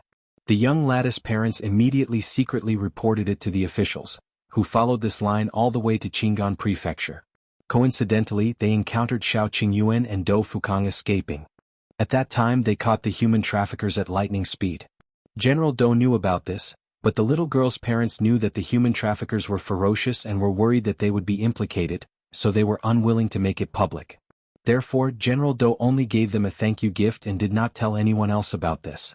If not for the fact that General Dou was going to be transferred to Wanqing Prefecture as a general recently and that Dou Fukang was also coming over to train, Dou Fukang might not have known about these past events. The two of them talked about Wanqing Prefecture and Dou Fukang mentioned what happened here back then. General Dou felt that after so many years the matter back then was not that serious. Since he had returned to Wanqing Prefecture as a general, it was only right for him to visit his benefactor and see if he needed anything. Gu Yundong and Shao Qingyuan sighed slowly. If you find any errors, ads pop up, ads redirect, broken links, non-standard content, etc. Please let us know reports so we can fix it as soon as possible. Chapter 1256. Second Master Duan is his benefactor? Who would have thought that there would be so many twists and turns in what happened back then? Wait, benefactor? Gu Yundong's eyelids twitched. When she thought of the stories that the Duan family and the Dou family had to tell, a bad feeling welled up in her heart. Shao Qingyuan also thought of it. He frowned slightly. Don't tell me the benefactor you're talking about is Second Master Duan? Otherwise, why would young Master Dou treat Second Master Duan so well? Dou Fukang nodded. Yes, that young lady back then was Second Master Duan's daughter. Gu Yundong and Shao Qingyuan were speechless. Damn it. In that case, General Dou would definitely protect Second Master Duan. After all, the man was his benefactor. He would not bite the hand that fed him, right? When Dou Fukang saw the strange expressions on the two of them, he thought for a moment and said in a low voice, I heard that you have a good relationship with the eldest young master of the Duan family. The eldest young master of the Duan family has always taken care of this provision store, right? So, you don't want Second Master Duan to be the master of the Duan family? Seeing that he was being honest, Gu Yundong did not hide it anymore. Indeed. Moreover, young Master Dou should know that Duan Qian was chosen by the higher-ups after the Xian family was removed. Gu Yundong pointed upwards. She believed that since General Dou had been trusted by the emperor and sent to Wanqing Prefecture, he would definitely know something. Sure enough, Dou Fukang fell silent. He sat back in his chair and tapped his fingers lightly on the table. After a long time he looked up at the couple opposite him. After a while he looked up and fixed his gaze on Gu Yundong. Then he slammed the table. I remember now, Gu Yundong. When the Xian residence was confiscated yes. Dou Fukang felt that this name was also familiar. There were some news that others did not know except his father. For example, the major case of the Xian Prefecture in the Wanqing Prefecture more than a year ago. Although the emperor had sent someone to take over, since his father was to take over the Wanqing Prefecture, there were naturally some things that had to be investigated, especially regarding the major case of the Xian Prefecture. Coincidentally, his father knew Lord Mo, who was in charge of this matter at that time, and specially heard some news from him. Although Lord Mo had briefly mentioned Gu Yundong, his father had remembered this name because of his concern for Wanqing Prefecture. Dou Fukang was still wondering why this young lady knew so much about the Xian residence. So that was how it was. Dou Fukang laughed and shook his head. When he looked at the couple again his gaze became different. Alright, since that's the case I'll tell you the truth. Gu Yundong and Shao Qingyuan looked at each other and sat opposite him. Dou Fukang said, although Second Master Duan is my benefactor, this person is indeed not very capable in business. It's fine if he's running a small business, but if he takes over a family like the Duan family, I'm afraid it won't be long before they fall. Young Master Dou understands him very well. Dou Fukang waved his hand. Qingyuan and I are brothers. We experienced life and death together back then. If sister-in-law doesn't mind, you can call me Big Brother Dou so that we won't be too distant. As soon as he finished speaking, Shao Qingyuan said, It's good to call you young Master Dou. Dou Fukang narrowed his eyes. Why did he feel that there was jealousy in his words? Alright. Gu Yundong seemed to be addressing him as Brother Shao. He didn't expect Shao Qingyuan to become so petty after so many years. He even cared about how she addressed him. Forget it. Young Master Dou it is. If you find any errors, ads pop up, ads redirect, broken links, non-standard content, etc. Please let us know reports so we can fix it as soon as possible. Chapter 1257. The Dou family's plan. Dou Fukang sighed and continued, although Second Master Duan is not suitable to take over the family, Duan Qian's whereabouts are unknown now. There's no one to protect the Duan family so it's indeed not suitable. You're backing Second Master Duan so that the Duan family won't be in chaos and those who have designs on the Duan family will think twice? Shao Qingyuan asked. Dou Fukang nodded. That's right. Once the Duan family is in chaos, all the merchants in Wanqing Prefecture will be in chaos. If the Wanqing Prefecture's economy is in turmoil, it won't be beneficial to anyone. Therefore, the most important thing now is to stabilize the Duan family. Even if we help Second Master Duan rise to the top, with our general residents supporting him, no one can mess up the Duan family. This was the first reaction the Dou family father and son had after meeting Second Master Duan. Dou Fukang was not a fool. Could he not see that Second Master Duan could not bear the heavy responsibility in the business world? But what could he do? He had to support someone. Second Master Duan was a member of the Duan family, so it was justifiable. He also had some power in his hands. With the Dou family around, the situation would not be too chaotic. However, someone from the Duan family has also gone to the Qingyuan Prefecture to look for Duan Qian. My father has also secretly sent people to investigate his whereabouts. I hope he's still alive. If he did not finish his sentence, but Yundong could guess. If Duan Qian was gone, General Dou and the others would have to implement other plans. However, the Dou family wanted to be Second Master Duan's backer. As for Duan Wan, this matter was troublesome. It seemed that the source of everything was with Duan Qian. Hopefully they could find him as soon as possible. Seeing that they understood, Dou Fukang heaved a sigh of relief and said, but don't worry. They'll go back and explain it to Second Master Duan and ask him not to have any designs on your provision store. Just do your business as usual. I guarantee that no one will find trouble with you. Even if someone was looking for trouble, it would probably not be good for them. Shao Qingyuan nodded. Thank you. Yundong suddenly thought of something. Then the rumors that you are going to marry Second Master Duan? Cough cough. Dou Fukang coughed and hurriedly waved his hand. It's a misunderstanding. It's a misunderstanding. Yundong looked at him suspiciously. Why did she feel that it was not a misunderstanding? However, Dou Fukang had already lowered his head. In fact, his father had had such thoughts in the beginning. However, after interacting with the Duan father and daughter, he dispelled this thought. Unexpectedly, although Second Master Duan was not very good at business, he was very sensitive in this aspect. Duan Fukang's father had only probed a little, but he immediately became interested and directly treated Dou Fukang as his son-in-law. Dou Fukang had a headache. He had already made it very clear, but Second Master Duan started to play dumb and pretended not to understand. He was also very helpless, especially when he saw the two people in front of him looking at him as if they had seen through him. He wanted to wail even more and quickly changed the topic. It's rare to meet Shao Qingyuan. Since we're free, why don't we find a place to drink and catch up? No need. I'm not free. I want to accompany my wife. I don't drink. Alcohol is too smelly for my wife. Dou Fukang, are you trying to show off that you have a wife? In the past he also had one. You're going to lose all your friends if you do that. Yundong was overjoyed. She nudged Shao Qingyuan. It's fine as long as you don't drink. It doesn't matter if you catch up with young Master Dou. We should celebrate your reunion. Shao Qingyuan frowned. No, he didn't want to. It was less meaningful to catch up with Dou Fukang than to be with his wife. Besides, he already knew what he wanted to know. The rest didn't matter. If you find any errors, ads pop up, ads redirect, broken links, non-standard content, etc., please let us know reports so we can fix it as soon as possible. Chapter 1258. Catching up. Seeing his unwilling expression, Dou Fukang waved his hand. Forget it, forget it. Let's talk in the future. Second Master Duan is still waiting for me outside. I'll leave first. He stood up. He was only changing the topic just now. Now was not the time to reminisce. However, he still gave Shao Qingyuan a token. Take this jade pendant. If there's anything, come to the Dou residence to look for me. If I want to look for you, I'll just come to this provision store, right? Yeah. When Dou Fukang saw that he had put away his things, he walked out. Then I'm leaving. When you have time, remember to look for me. Goodbye. Dou Fukang left. However, when he walked out of the provision store, Second Master Duan was already gone. Only after asking the onlookers did he know the cause and effect. The corners of his mouth could not help but twitch. He knew that Shao Qingyuan had kicked Second Master Duan, but he did not expect Yundong to be so ruthless. She got someone to throw him out the moment she arrived. He was even injured and carried to the medical center.